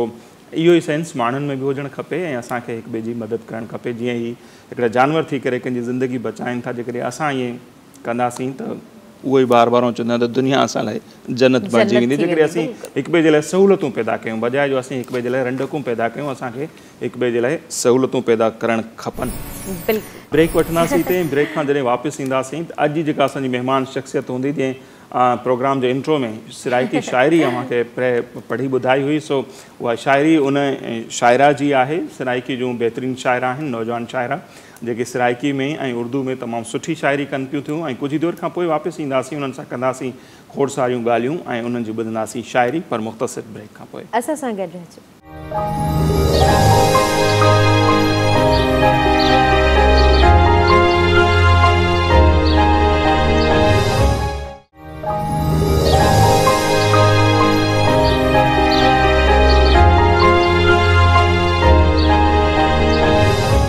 जी नाज़िम ब्रेक खां पिछे हिकु दफ़ा ॿीहर असां तोसां खां प्रोग्राम्स भलीकार पिया रखंदा आहियूं ऐं यकीनन तोसां हैरान थींदे होसो त नसीर सिंधी जो सिराइकी कीअं शुरू थी गया सो सिंधी होवे सिराइकी होवे बलोची होवे पश्तो हिंदको या उर्दू पंजाबी इहे सभु असांजा ॿोलिया आहिनि असांजे रंग आहिनि ऐं असां त बार बार इहो अखंदा आहियूं त इहे समूरे जेके रंग आहिनि इहे सभु इहे जॾहिं गॾींदा आहिनि त पाकिस्तान जो जेको हिकिड़ो ख़ूबसूरत गुलदस्ता आहे उहो कंप्लीट थींदा आहे सो इहे रंग असांजे आहिनि इहे सभु ॿोलियां असांजा आहिनि ऐं इहे समूरे कल्चर जेके आहिनि इहे असांजे आहिनि ऐं असांखे उन लाइ तमामु घणा प्यार आहे सो मेरा सिराइकी ॻाल्हाइण जा हिकिड़ा मक़सदु इहो बि आहे त ऐं वक़्तु असांखे प्रोग्राम जंहिं महिमान शख़्सियत जॉइन किता आहे उहो उर्दू जी ऐं गॾु गॾु सिराइकी जी तमामु बहितरीनु शाइरान ऐं नंढी ॼमार जी माशाल्लाह उन्हनि सुठा नाला हिकिड़ा अदब जी दुनिया च कमाया आहे सो हाणे वधीक तोसां इंतज़ारु न करे वेसूं ऐं तोसां हुन लाइ मुलाक़ात करे वेंदूं सिदरा जज़्बात अॼु असांजी महिमान आहिनि ऐं यूट्यूब ते काफ़ी हुन ते जेके शेयर वग़ैरह पियनि थिए मुख़्तलिफ़ प्रोग्राम पियनि थिया मां ॾिसो तोसां को यकीनन मज़ा आवसे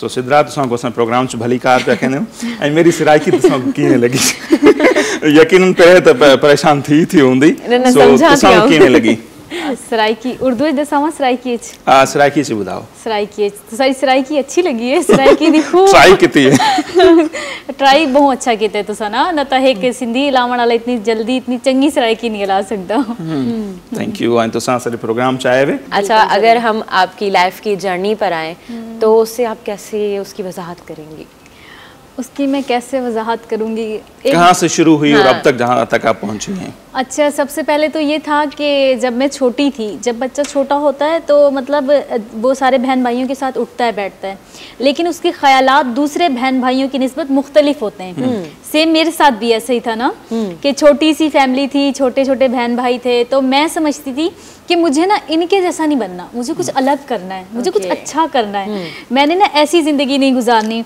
अब छोटी थी तो ख्वाब भी वैसे ही थे तो मैं सोचती थी कि मैं इतने अच्छे एरिया में घर होगा मेरा गाड़ी होगी ये सब कुछ होगा इस तरह की लाइफ मैं जीना चाहती थी तो वहीं से बस स्टार्ट किया स्कूलिंग का स्टार्ट हुआ स्कूल का भी एक बहुत बड़ा ना इसके पीछे भी एक बड़ी स्ट्रगल है कि हमने जो 3-4 से पढ़ा और फिर आगे किस तरह से हमने पढ़ा क्योंकि जब मैं स्कूल में अम्मी हमें लगा कर आई थी ना मैं थी मेरा बड़ा भाई था और 2 छोटे भाई थे। तो जिस स्कूल में वो हमें लगा के आई थी वो हमारे गोठ का ही एक स्कूल था, और वो स्कूल ऐसे बना हुआ था कि क्रिश्चियन कम्युनिटी उसे चलाने की कोशिश करी थी कि गरीब बच्चों को आगे लाया जा सके और गरीब बच्चे पढ़ लिख कर आगे जा सकें। तो उन्होंने एक कोई झोंपड़ा टाइप सा बनाया हुआ था, उसके अंदर वो केजी नर्सरी को पढ़ाते थे और आगे भी क्लासेस उन्होंने केजी 1 केजी 2 बना रखी होगी। तो वहाँ से हमारा स्टार्ट हुआ, उसी मतलब एक झोंपड़े वाले स्कूल से, जिसकी 20 रुपये फीस थी, मंथली फीस उसकी 20 रुपये थी। वहाँ से स्टार्ट हुआ, फिर हम लोगों ने केजी नर्सरी पढ़ी, उसके बाद केजी 1 में गए। तो हमारे जो स्कूल वाले थे उन्होंने फिर एक घर ले लिया किराए पर, 2 कमरों का घर था, उसके अंदर बना दी कि भाई ये केजी क्लास है, ये नर्सरी, ये होना सब कुछ। फिर उसके बाद उन अंग्रेज़ों ने बहुत ज़्यादा मदद की क्रिश्चियन कम्युनिटी की कि ये बहुत अच्छा इनको स्कूल तामीर करके दिया जाए, ये लोग बहुत अच्छा काम कर रहे हैं बच्चों के लिए, ख़ास तौर पर गरीब बच्चों के लिए। फिर उन्होंने एक खमीसा गोट के अंदर ही एक बहुत अच्छी VIP बिल्डिंग बनाई, एक 4-5 मंजिला, उसमें बहुत अच्छी क्लासेस बनाई उन्होंने, उसे 8 क्लास तक किया। फिर हम लोग 3-4 क्लास में वहाँ शिफ्ट हो गए और फिर 8 क्लास तक मैंने वहाँ पढ़ा। फिर 8 क्लास के बाद जो पढ़ा वो प्राइवेट पढ़ा, 9 मैट्रिक भी, फर्स्ट ईयर सेकंड ईयर भी, क्योंकि मैं 9 में थी तो मैंने जॉब स्टार्ट कर दी थी। बाकी बहन भाई पढ़ाई छोड़ चुके थे, लेकिन मुझे था कि नहीं मैंने पढ़ना है, बस मुझे पढ़ना है। मैं जो मैं सोचती हूँ मैं पढ़ने से ही पूरे कर सकती हूँ। तो बस फिर वहाँ से स्टार्ट हुआ कि मैं लोगों के घर भी जाती थी उन्हें पढ़ाने के लिए, और रेडीमेड कपड़े सीती थी जो शरारे गरारे टाइप होते हैं वो भी। तो इस तरह बहुत मेहनत की है, पढ़ने के लिए तो खास तौर पे बहुत ज़्यादा मेहनत की है। अच्छा, ये सारी बातें आप जितना मुझे मालूम है कि रहीम यार खान बेसिकली आपका ताल्लुक वहाँ बेसिकली से, मैं लेकिन रहीम आपकी यार खान पैदाइश से कराची बिलोंग की। करती हूँ जी। तो ये जो आप स्कूलिंग की बात करी, ये रहीम यार खान की या कराची की नहीं, बात? कराची की बात है अच्छा, ना कराची जी, में। कराची की बात है, रहीम यार खान की बात नहीं है। ओके जी। और आपने 4थी क्लास से शायद शायरी की हाँ शुरुआत बिल्कुल, की और शायरी बीच में जो कोई पढ़ना गैप आ शुरू गया? की थी वो मैंने 4 क्लास से की थी। कि 4 क्लास में था कि एक तो छोटे बच्चे होते हैं, गरीब फैमिली से होते हैं, तो वो ज़रा डिप्रेस, डरे सहमे हुए होते हैं ना, तो अगर उनको कुछ अच्छा सा पढ़ने को मिल जाए ना तो वो बड़े खुश होते हैं, वो समझते हैं ये दुनिया बड़ी रंगीन है, ये दुनिया बड़ी खूबसूरत है, तो वो पढ़ना शुरू कर देते हैं। तो मेरे साथ भी ऐसे ही हुआ, फिर मैंने पढ़ना स्टार्ट की। SMS की किताबें खरीदती थी 20-30 रुपये वाली जो भी हैं, तो वहीं से सिलसिला शुरू हुआ। 6 क्लास में मैंने पहली गज़ल लिखी थी, फिर उसके बाद वो सिलसिला शुरू हुआ 9 तक। फिर 9 के बाद शायरी को खैर बात कह दिया कि नहीं अभी नहीं, अब स्टडी कंप्लीट कर लूँ, किसी अच्छे मकाम पर चली जाऊँ तो फिर दोबारा से कंटिन्यू करूँगी। अब फिर दोबारा मैंने 6 साल के बाद दोबारा कंटिन्यू की है इसी पिछले साल। अच्छा, जब आपने शायरी पहली लिखी थी तो उसमें कोई अप्रिसिएशन मिली थी? पहले किसको दिखाई थी? पहले हमारे स्कूल के एक सर थे, उनको दिखाई थी, क्योंकि घर में तो अलाउड ही नहीं था ना।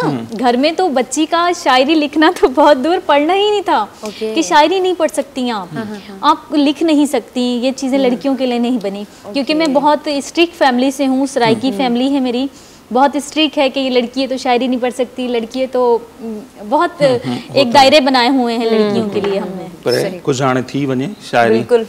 तो हम चाहेंगे कुछ शायरी की बातचीत हो रही है तो हमारे जो देखने वाले हैं उनको भी पता चले। जैसे बिल्कुल, मैंने तारुफ में इतने बंद बांध दिए कि बहुत अच्छी शायर हैं, तो नहीं, मज़ीद तो वही डिसाइड करेंगे ना। बिल्कुल, नहीं, इंशाल्लाह आपको सुन के मजा आएगा। मैं आपके कानों में रस घोलने वाली शायरी सुनाती हूँ, बहुत मीठी जुबान की शायरी है, सराइकी शायरी है मेरी, जो नौजवान नस्ल को बहुत पसंद आती है। वक्त बदल दे रह वेंदे हन, कहीं कोई जुमला समझ में नहीं आएगा तो आप पूछ सकते हैं। बिल्कुल आएगा।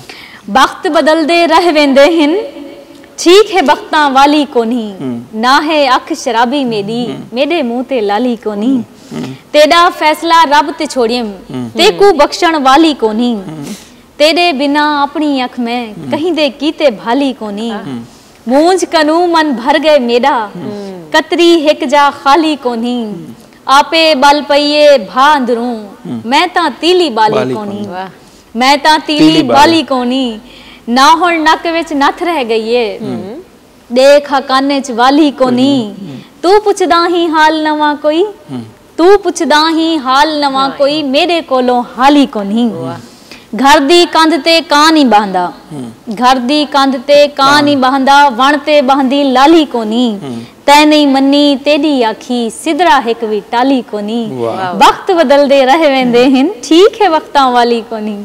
वाह, बहुत अच्छे सम्झ अचो मूंखे।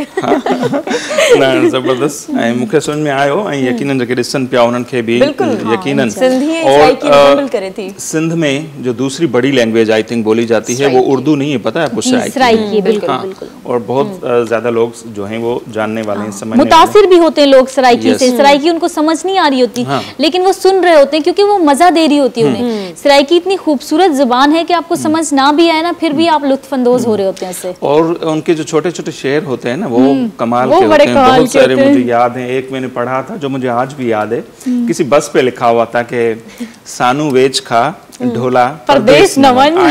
इतना दर्द दो लफ्जों में कि तुम्हें पैसों की इतनी लोड़ है तो मुझे बेच दे, लेकिन तुम परदेश दूर ना नहीं जाओ ना। और अफकार का भी, जैसे अफकार का नहीं, मोमिन मौलाई का है आई थिंक, इब्ने मजदूर। हाँ, इब्ने मजदूर, हाँ वो मैंने सुना हुआ है। तो कोशिश होती है, जैसे मैंने कहा कि सुनते रहते हैं ना, क्योंकि आजकल तो यूट्यूब और सोशल मीडिया का दौर है, तो नो डाउट। अच्छा सिद्रा, अगर आपसे हम ये समझना चाहें कि आपकी नज़र में शायरी क्या है? बेसिकली ये कहा जाता है कि जो अंदर के एहसासात होते हैं, जज्बात होते हैं, उनके बेसाख्ता जो इजहार होता है उसको शायरी कहा जाता है। Is it true? ऐसा है बिल्कुल। देखिए मैं कहती हूँ कि जब इंसान एक पैदा होता है ना तो उसके साथ एक शायर भी पैदा होता है, शायर जन्म लेता है जब वक्त के साथ साथ बाहर निकल रहा होता है चीज़ों को देखकर। अच्छा नॉर्मली इंसान इतना ज़्यादा मुतासिर नहीं होता आसपास की चीज़ों से, लेकिन शायर बड़े जल्दी मुतासिर होते हैं क्योंकि वो बहुत हसास तबीयत के मालिक होते हैं। वो चीज़ों को बहुत जल्दी समझ रहे होते हैं, बहुत जल्दी दिल पे ले रहे होते हैं। अब फूल है तो फूलों को देख के थॉट्स आ रहे होते हैं जहन में, समंदर किनारे चले गए तो वहाँ जाके कुछ और ही दिमाग चल रहा होता है। तो इस तरह की चीज़ें हैं। शायर पैदाइशी होता है इंसान के अंदर, लेकिन वो वक्त के साथ साथ मुआशरे को देखकर, दुनिया को देखकर, इर्द गिर्द की चीज़ों को देखकर फिर वो बाहर निकलना शुरू होता है। और नॉर्मल लोग जो होते हैं वो शायद इतने अच्छे से अपने ख्यालात का इजहार नहीं कर पाते, लेकिन शायर लोग जो हैं उनको अल्लाह ने एक फ़न दिया है कि वो अपने कलम के ज़रिए, वो अपनी नज़्म के ज़रिए, वो अपनी गज़ल के ज़रिए अपने ख्यालात का इजहार खुलेआम कर लेते हैं। अल्लाह ने उनको सलाहियत दी है। ये क्या ये नेचुरली होता है या पढ़ने से आता है? नहीं, नेचुरली होता है। ये अल्लाह के दिया हुआ एक बहुत हसीन तोहफा है कि आपका मिजाज शायराना है। अच्छा, आप किसको ज़्यादा पढ़ती हैं, किसको ज़्यादा फॉलो किया है? मैंने बचपन में तो वसी शाह को बहुत पढ़ा और इब्ने इंशा को बहुत पढ़ा, वसी शाह को बहुत पढ़ा। इब्ने इंशा की एक नज़्म थी कि इंशा जी उठो अब कूच करो, इस शहर में जी को लगाना क्या। बड़ा अच्छा, आय हाय, ये इतना मुझे पसंद था कि बहुत ज़्यादा। फिर उसके बाद 9 मैट्रिक में मैंने शायरी छोड़ दी थी, तो फिर उसके बाद जो मैंने पढ़ा वो हमारे एक सराइकी के बहुत अच्छे गज़ल के शायर हैं सलीम ताहिर कैसरानी, उन्हें मैंने पढ़ा। मोमिन मौलाई जिनसे मैं बहुत ज़्यादा मुतासिर हूँ, उनको मैंने बहुत पढ़ा, बहुत सुना। मेरे उस्ताद हैं अमानुल्लाह अरशद साहब, उन्हें मैंने पढ़ा। वो आलमी अवार्ड याफ्ता हैं और सराइकी के बहुत अजीम शायर हैं वो, माशाल्लाह, अल्लाह ताला उन्हें ज़िंदा और सलामत रखें। तो इन सब से मुतासिर हूँ। मतलब शायर तो किसी भी चीज़ से मुतासिर हो जाता है ना, वो गुलाब के फूल से मुतासिर हो सकता है, वो सूखी टहनियों से मुतासिर हो जाता है, तो उसके लिए कोई एक मखसूस शख्स नहीं होता। अच्छा, मेरा एक सवाल होगा, फिर हम ब्रेक पे जाएंगे। क्या शायरी सुनेंगे? शायरी सुनेंगे। अच्छा चलो, शायरी कुछ सुनाएं, फिर हम ब्रेक पे जाएंगे। जी और जी, वापस आएंगे तो मैं अपना सवाल। चलें ठीक है, मैं अपनी होस्ट की नज़र करती हूँ। एक कता मेरा है सराइकी का कि चंद तारियां तू प्यारी आँखी, गौर करेंगे आप ना, चंद तारियां तू प्यारी आँखी, चंद तारियां तू प्यारी आँखी, वंजन तै तो वारी आँखी, सिदरा तू ता बहु ही सोनी, सदके तै तो सारी आँखी। वाह, जबरदस्त। तो थैंक यू, मेरे लिए था ये, इनके लिए था। चलो, समझ तो मैंने भी लिया था, लेकिन नहीं, जो समझना चाहे वो समझ ले अपने लिए। Thank you so much. Break ले लेते हैं, वापस आते हैं और ये हमारी जो मज़ेदार बातचीत है और फैमिली का माहौल हम ऐसे बना के रखते हैं ताकि मेहमान को ऐसा ना लगे कि हाँ कोई प्रोग्राम हो रहा है, कैमरे लगे हुए हैं, तो इसमें थोड़ा मज़ा ही और होता है ना। सो नाज़रीन, ब्रेक वठूंदा, वापस ईंदासीं ऐं सिदरा जज़्बात सां अञा खोड़ सारियूं ॻाल्हियूं कंदासीं, उन्हनि जी शाइरी ॿुधंदासीं। ऐं ॿी वॾी ॻाल्हि त सिंधी माण्हू हुजनि, बलोच या सिराइकी, उन्हनि में हिकिड़ी शइ कॉमन आहे त हू पंहिंजे मसइलनि जे हवाले सां, पंहिंजे धरती जे हवाले सां, माण्हुनि जे इशूज़ जे हवाले सां ॾाढा अवेयर हूंदा आहिनि। सो सिराइकी सूबा जेका तहरीक हले पई थी, उन्हनि में बि सिदरा काफ़ी एक्टिव आहिनि, उन्हनि जा इजलास वग़ैरह बि थियनि पिया था। ऐं सिराइकी ॿोली खे क़ौमी ॿोली जो दर्जो ॾियण जे हवाले सां बि उन्हनि जी बि हिकिड़ी पुराणी डिमांड आहे, जीअं सिंधियुनि जी आहे। सो इहे जेके मामला आहिनि उन्हनि खे ई कीअं पियो ॾिसनि, ईअं चवंदो पॉलिटिकल एक्टिविस्ट तौरु।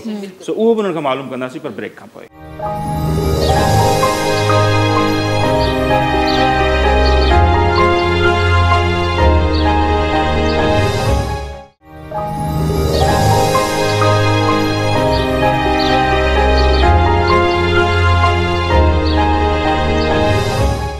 जी नाज़िम, ब्रेक खां पोइ अव्हांखे हिकु भेरो ॿीहर द मॉर्निंग ऑफ धरती में चऊं था भलीकार ऐं सिदरा जज़्बात सिराइकी ऐं उर्दू जी बेहतरीन शायरा असां सां गॾु मौजूद आहे। सो सिदरा, जैसे मैंने कहा कि सिराइकी सूबा तहरीक आप उसमें भी एक्टिव हैं, तो उस पर ज़रूर आएंगे। इससे पहले मेरा एक सवाल था, वो ये था फैमिली के हवाले से ना, जैसे आपने कहा कि वो बड़ा मायूब समझा जाता है कि एक लड़की शायरी करे। अब तक ऐसे है? अब तो माशाल्लाह आप इतनी फेमस हो चुकी हैं, मुशायरों में जा रही हैं, टीवी चैनल्स पे इंटरव्यू हो रहे हैं, तो अब तो उनको खुशी होती होगी या?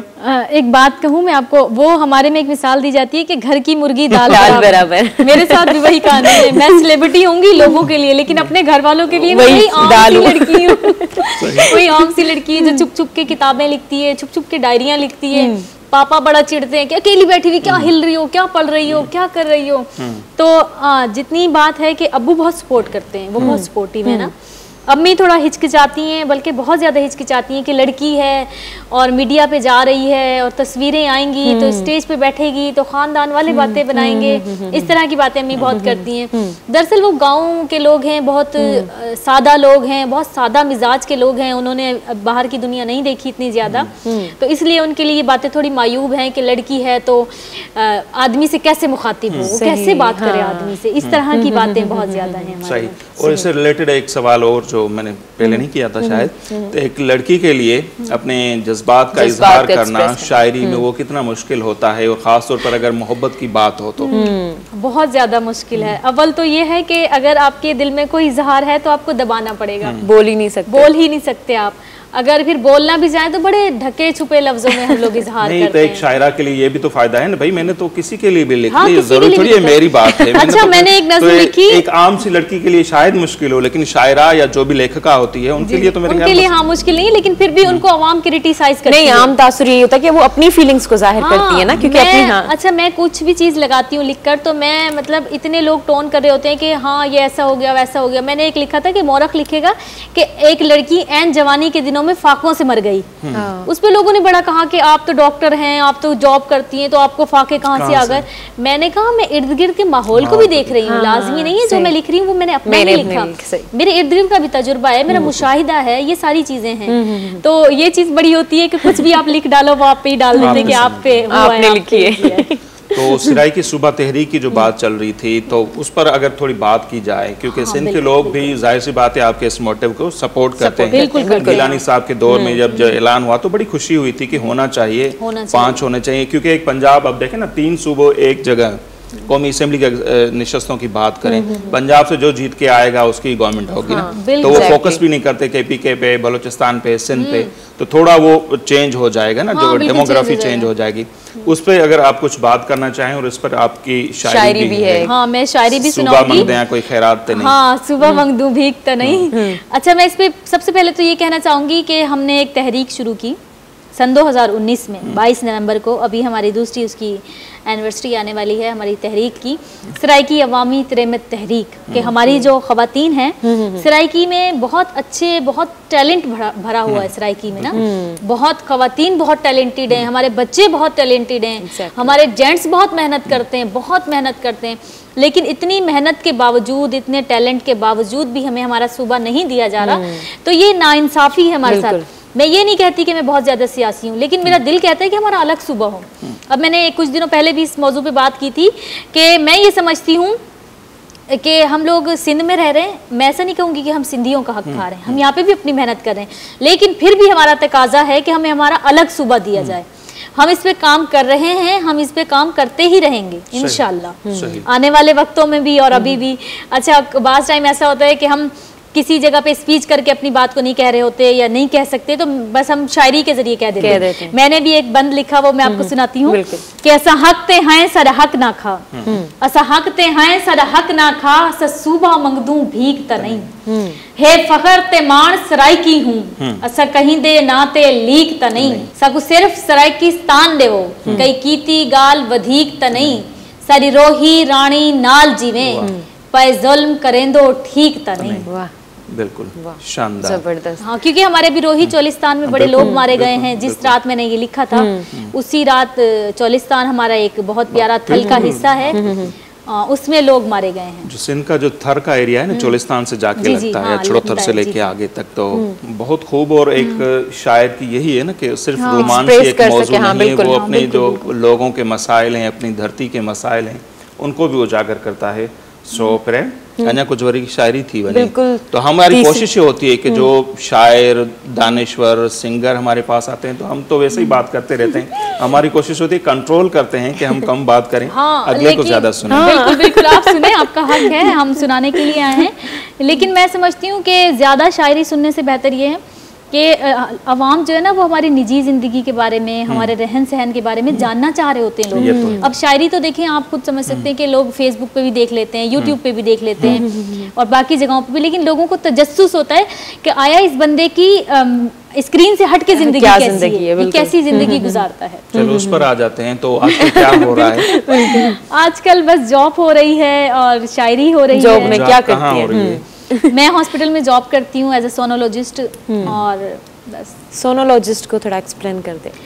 सोनोलॉजिस्ट ये होता है कि अल्ट्रासाउंड के डॉक्टर होते हैं। ओके। हाँ, तो उनको तो बहुत ज़्यादा केयरफुल रहना होता है। बिल्कुल, बहुत ज़्यादा केयरफुल रहना होता है। और बहुत ज़्यादा अभी जैसे कोरोना का चल रहा था तो उसमें हम लोगों पर बड़ी सख्ती थी कि मास्क लगा कर रखना है हर वक्त और ग्लव्स यूज़ करने हैं। तो ये एक बड़ा मुश्किल होता है कि आप हर वक्त अपने फेस को ढांप के रखें। कुछ लोगों की स्किन बहुत सेंसिटिव होती है, एक्नी वगैरह हो जाती है, तो इस तरह से बड़े मामला आते हैं बहुत। जब मैं स्टार्टिंग में आई थी तो मुझे नीड थी जॉब के लिए, जॉब की नीड थी, पैसों की नीड थी कि मुझे कमाना है, मुझे पैसे जोड़ने हैं, मुझे फ़ीस भरनी है, मुझे कोचिंग की फ़ीस देनी है, मुझे किताबें लेनी है। तो वो एक बस ज़रूरत थी, लेकिन अब ज़रूरत, शौक़ और बहुत मोहब्बत हो गई है मेडिकल फील्ड से। सब तीनों चीजें आप कैसे मेंटेन करती है? सोशल वर्किंग, शायरी और ये अपनी जॉब कैसे मेंटेन करती है? अब तो मुझे लगता है मेरे लिए थोड़ा मुश्किल होने लगा है। क्यों? क्योंकि मैं जॉब पे भी होती हूँ तो मेरे दिमाग में शायरी चल रही होती है। अब वो सीनियर जितने भी हैं डॉक्टर्स, तो वो बड़ा अक्सर कभी कहते हैं कि क्या कर रही हो लड़की, शायरी से पेट नहीं भरता, पैसों से पेट भरता है, जॉब से पेट भरता है। मैंने कहा लेकिन मेरे अंदर एक शायर है, वो दब नहीं सकता, वो मर नहीं सकता कभी भी। मेरे दिमाग में मूवी आपने देखी होगी, वो जो ड्रामा गुलजार साहब ने लिखा था, उसमें एक जुमला होता है ना, एक जो पब्लिशर होता है हमेशा गालिब के पीछे चल रहा होता है। तो उस पब्लिशर की बीवी उसको बोलती कि सारे शहर का कर्जी है और तुम इसके पीछे चल रहे हो। तो उसने कहा था जब दीवाने गालिब छपेगा तो दुनिया गालिब की कर्जी हो जाएगी। तो बात यही है कि दीवाने गालिब जब छपा तो आज तक हम उनको पढ़ते हैं तो सारी दुनिया उनकी मकरूज है ना। बिल्कुल। तो बात ये थोड़ी होती है कि लड़की तुम क्या सोच रही हो, पेट नहीं भरता शायरी से। मानते हैं कि पेट नहीं भरता, बिल्कुल नहीं भरता। लेकिन उसका डॉक्टर कितने होंगे, उनको कौन जानता है भाई। अच्छा, जब बात कर रहे थे हम मोमिन की नज़म के बारे में, तो आपने कहा मैं वो भी सुनाऊंगी, वो सुना दे। हाँ बिल्कुल। अच्छा, मोमिन मौलाई की एक नज़म है, बहुत खूबसूरत नज़म है, तीसरी मखलूक, जिसे हम शीमेल्स कहते हैं। एक शीमेल का दुख है कि वो क्या कहना चाह रही है, वो क्या बयान करना चाह रही है। तो मैं वो सुनाती हूँ। कल बखर घोड़ा चौक उते, कल बखर घोड़ा चौक उते, एक होटल नाल चबारे ते, एक मूरत वेण करेंदी है, खड़ी वादे नाल अलेंदी है। वाह कहते हैं हवा को। खड़ी वादे नाल अलेंदी है, ये थल दी वाज झोले दे, ये थल दी वाज झोले दे, मेरे हाकू ढेर उबाहन पे, मेरे तलियां विच तड़पाहिन पे। मैं तड़ियां खोल के बांधी हाँ, तेरी तांग तंगेंदी रांधी हाँ, मेरे को मालिक शायद विसार दिता है, मेरे को माँ प्यू जाके भूल गए हैं, मेरे होंठ ते सुर्खी खिल दिए, मेरे हाल ते शीशा रोंदा है, मेरे हाल ते शीशा रोंदा है, मेरा जिस्म गलाजत पी गई है, मेरे शौक गरीबी खा गई है। थल दी वाज झोले दे, ए थल दी वाज झोले दे, मैं 4 सहीफे छान दितन, मैं 4 सहीफे छान दितन, मेरी कहीं सूरत विच सूरत नहीं, मेरा कहीं आयत विच किस्सा नहीं, मेरा कहीं मखलूक के हिस्सा नहीं, मेरा कहीं मखलूक के हिस्सा नहीं। तेरे हाजी सारे देख गिदम, तेरे पाक नमाजी देख गिदम, तेरे खास मुअज़्ज़ज़ देख गिदम, जदी मैल कुचैल लुकेंदी होई, जदी मैल कुचैल लुकेंदी होई, मेरे हाथे नील छपी गए हैं, मेरे दांग गवाही थी गए हैं। और कहीं जेकर तू यज़दान वञे, आसमान दे दर ताईं पहुंच वञे, मेरे दू गाल्हियों को आखी चा, तेरे घर दियां शौक दीवारां हैं, मखलूक दीवारां खांदी है, तेरी रोटी इस्तां खांदी है, तेरी बुख शलवारां खांदी है, तेरी बुख शलवारां खांदी है। और हमारे समाज की कड़ी हकीकत, बिल्कुल, और तल्ख हकीकत है, बहुत तल्ख हकीकत है। और इस समाज में उनको इंसान ही नहीं समझा इंसान जाता, ही नहीं transgender समझा को जाता, अलग समझा जाता छोटी है। सी बात बहुत इस पर बुरा अगर करें, सलूक कल किया परसों जाता है शायद पीपल्स पार्टी में शमूलियत की 25-30 ख्वाजा सिराज जो थे हमारे, तो उस पर सोशल मीडिया बड़े पढ़े लिखे लोग मैंने देखा तो अजीब टॉन्ट कर comments रहे थे देना, कि हाँ। अब पीपल्स पार्टी में ख्वाजा सिराज ख्वाजा जाएंगे। सिराज भाई के। क्यों ना जाएं? ही उनको बड़ा क्रिटिसाइज कर रहे होते हैं, बहुत नीचा दिखाने की कोशिश करते हैं उन्हें, जबकि वो भी तो इंसान है ना, उनके पास भी सेम दिल वैसा है जैसा हमारे पास है, उनके ख्यालात भी वैसे हैं जैसे हमारे, उनकी भी ख्वाहिशात वैसी हैं चॉइस जैसे थोड़ी हमारी। थी कि मैं क्या बन रहा हूँ, मैं कैसे पैदा हुआ, आप कैसे पैदा हुई, ये तो ऊपर वाले ने ऊपर भेजा, वाले उसकी ने बनाया मखलूक ना, है। तो उस तरह देखें, काश बड़ी लोगों में खूबसूरत इतना शऊर, मखलूक है, हमें इनको इज्जत देनी चाहिए। बिल्कुल देनी चाहिए। जिसकी और हमें एसएलएफ कमी में है हमने बहुत। उन पर एक सेशन रखा था कि हम भी तो इंसान हैं। निशा राव उनकी जो पाकिस्तान की पहली वकील है, वो आई थी, और सनम फ़कीर सखर से, और बड़ा इनका कंट्रीब्यूशन है। इलेक्शन भी उन्होंने लड़ी थी सनम फ़कीर ने, और 1300 वोट लिए थे 2018 के इलेक्शन में एमएनए की सीट पे। इसी तरह से डिफरेंट जो ऑर्गेनाइजेशन या जैसे एसएलएफ ने किया, ऐसे डिफरेंट जो हैं फेस्टिवल्स करें तो ज़्यादा उनको इम्पोर्टेंस मिलेगी, है ना। लड़कों के साथ बैठो कि लड़कियों के लड़कियों के साथ साथ बैठो? बैठो। तो ये जुमला कितना तकलीफदा है, इंसान पे क्या गुजरती है जब उसके बारे में ऐसी बातें की जाती हैं। सिद्रा, आपकी शायरी तो बहुत अच्छी और बहुत ज़्यादा है, तो उर्दू में भी आपने की। उर्दू वाली हमें सुनाई नहीं आपने, उर्दू वाली में बिल्कुल टाइम सुनाती बिल्कुल कम है हमारे पास। और दूसरा, कोई किताब वगैरह तैयारी हो रही है? हाँ बिल्कुल, मैं किताब लिख रही हूँ, इंशाल्लाह जनवरी में छप जाएगी, आप लोगों के हाथों में होगी इंशाल्लाह। किताब उर्दू जब की लिखेंगे तो किताब, हम दोबारा आपको बुलाएंगे इंशाल्लाह इंशाल्लाह जरूर। और हमने तो ये भी सुना था कि शायद सिंगिंग वगैरह का भी शौक है, लेकिन आपको नहीं छोड़ रही है इस शौक बहुत मौके ज्यादा है। अताउल्ला इस्सा खेलवी जो हमारे इसराइकी के बहुत बड़े सिंगर हैं, उन जैसा सिंगर मुझे नहीं लगता कि आज तक कोई भी पैदा हुआ। और शायद होस्टिंग वगैरह की भी ऑफर है, लेकिन हाँ पता नहीं बहुत क्या सोच रही हैं आप इस पर? होस्टिंग की ऑफर है, मॉडलिंग की ऑफर है, लेकिन नहीं मतलब मेरा इस तरह का होस्टिंग का तो शायद हो सकता है, लेकिन मॉडलिंग का कोई इरादा नहीं है। होस्टिंग का तो इंशाल्लाह है बेस्ट इरादा। ऑफ लक्स होता है। Thank you so much. सही, हाँ, पहले से उर्दू शायरी। उर्दू शायरी में आपको एक गजल सुनाती हूँ। तुम्हें जो लगते हैं काम खराब सारे, तुम्हें जो लगते हैं काम खराब सारे, कुछ और तरह से देखो तो हैं सवाब सारे। वाह। तुम जो पूछते हो क्यों नहीं है मुमकिन ये, वाह। तुम जो पूछते हो क्यों नहीं है मुमकिन ये, तुम्हें भी आते हैं इन सवालों के जवाब सारे। वाह। तुम्हें भी आते हैं इन सवालों के जवाब सारे। विसाले यार की बरकतें दो घड़ी ही रहीं, विसाले यार की बरकतें दो घड़ी ही रहीं, उतरे हैं हम पे अब हिजर के अजाब सारे। तुम्हें अंदाजा नहीं है कि कर्ज बढ़ता जा रहा है, तुम्हें अंदाजा नहीं है कि कर्ज बढ़ता जा रहा है। मिलो तो फिर करेंगे तुमसे हिसाब सारे, मिलो तो फिर करेंगे तुमसे हिसाब सारे। महज तुम ही नहीं रूठे और कुछ भी रूठे हैं, महज तुम ही नहीं रूठे और कुछ भी रूठे हैं। ये तकिया है बिस्तर मेरी नींदें ख्वाब सारे। वाह। जज्बों की हरारत सदा यकसर नहीं रहती, जज्बों की हरारत सदा यकसर नहीं रहती, ये तो एक हकीकत है। बिल्कुल। जज्बों की हरारत सदा यकसर नहीं रहती, थम ही जाते हैं तबाही के बाद सैलाब सारे। वाह। तुम्हें जो लगते हैं काम खराब सारे, कुछ और तरह से देखो तो हैं सवाब सारे। वाह। बहुत अच्छे, बहुत अच्छे, कमाल। और बातों बातों में टाइम कैसे निकल गया पता ही नहीं चला। सो हमें तो बड़ा मजा आया, हमने एंजॉय किया। पता नहीं आपको कैसा लगा? नहीं बहुत अच्छा लगा, बहुत अच्छा लगा। कोई कमी कोताही रह गई हो तो उसके लिए माजरत। नहीं। सो हमने बहुत एंजॉय किया। वैसे अगर जाते जाते कुछ कहना चाहें अपनी सराइकी तहरीक के हवाले से या सराइकी में, हाँ सराइकी में ओवरऑल, हाँ मैं ओवरऑल में एक बात कहना चाहती हूँ, मतलब सराइकी में बोलें। सराइकी में हाँ सही।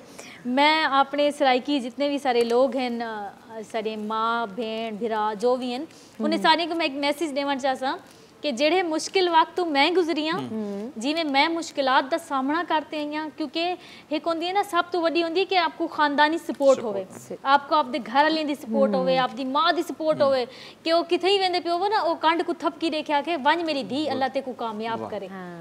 सारे नाले थिंदे कि सा कुछ चीज़ां लुकावनियां पौंदियां, असा नहीं चाहते असा लुकाऊं, कोई भी ना चाहते, लेकिन वल भी साडे घर वाले सा को इतना वो कर देंदे कि सा को बात चीज़ां जड़ियां साडे वास्ते चंगियां भी होंदियां, वल भी सा को लुकावनियां पौंदियां। तो मेरी है कि गुजारिश है कि अपनी औलाद नाल इतना प्यार करो, उन्हें दी कामयाबियां ते इतना खुश सी वो, उन्हें को इतना एप्रीशिएट करो कि उन्हें को कहीं त्रीजे बंदे दी ज़रूरत ही ना पवे, कि वो अपने खुशियां कहीं बे नाल शेयर करें या वो अपने मसले मसाइल कहीं बे बंदे नाल शेयर करें। खुद एतमादी पैदा करो अपनी औलाद दे विच कि वो कई भी मसला होवे, कई भी मुद्दा होवे, जी भी गाल होवे, वो सब तो पहले आके अपनी मां नाल शेयर करें, अपने प्यू नाल शेयर करें, अपना बेहतरीन उस्ताद रोल मॉडल अपने वालिदैन को मन। वाओ, जबरदस्त, तमाम बेहतरीन मैसेज है, या रियलिटी है बिल्कुल। असां जी हाँ, उम्मीद है तो खोड़ सारा जेके वालिदैन ॾिसनि पिया उन्हनि ते इहो असरु थींदो। नो डाउट जेकॾहिं माउ पीउ जो साथ माण्हू सां हुजे न त माण्हू तमामु घणो कुझु करे सघे थो ऐं उनजो सीनो वसी थी वेंदो आहे, उनजो एतमाद जी त इंतहा हूंदी आहे, तूं आसमान खे छुई सघे थो। जेकॾहिं घर मां सपोर्ट न आहे, दुनिया मां सपोर्ट करे त उहा कम जी न हूंदी आहे। बेसिक सपोर्ट घर वारनि जी। मैं लास्ट में एक नज़म सुनाना चाहूंगी। बिल्कुल। अच्छा जी, उस पर हम वाइंड अप करें। नाज़रीन, असांजी तरफ़ां हाणे मोकिलाणी आहे सिदरा जज़्बात, आख़िर में पंहिंजी नज़म ॿुधाए पई ऐं उन ते असांजी मोकिलाणी हूंदी आहे। इंशाअल्लाह हयाती रही त वरी ईंदड़ हफ़्ते अवां जे आॾो हाज़िर थींदासीं। तेसि ताईं अल्लाह निगहबान, हलूं था नज़म ना। नज़म जो शदीद उदासी के आलम में लिखी गई कि यूं लिपट गई हैं उदासियाँ, यूं लिपट गई हैं उदासियाँ कि अश्क मेरे थमते नहीं हैं, अश्क मेरे थमते नहीं हैं, मेरे नज़्म और नाजुक जिस्म को कोई दर्द तोड़ के खा गया, मेरा जिस्म लीरों में बट गया, मेरा दिल कटा नहीं है फट गया, मेरा दिल कटा नहीं है फट गया, मेरी मुस्कुराहटें छीन कर, मेरे ख्वाब सारे मरोड़ कर, तुझे क्या मिला मुझे छोड़कर, तुझे क्या मिला मुझे छोड़कर, मेरे दर्द को न सुन के रो जहां, ना गलत समझ मेरे इश्क को, ना समझ ज़माना कि मैं कहीं किसी एक हंसी चेहरे पे मर मिटी या किसी के हिजर में जल बुझी, मैं खुद भी गज़ब की हंसी भला, मैं खुद भी गज़ब की हंसी भला, मैं किसी पे कैसे मरूं भला, मेरा शायराना मिजाज है, मैं अज़ल की बागी हूँ सर फिरी, मैं अज़ल की बागी हूँ सर फिरी, मुझे जो खा रहा है दिन ब दिन, मेरे टूटे सपनों का दर्द है, मेरे सारे अपनों का दर्द है, मेरे सारे अपनों का दर्द है।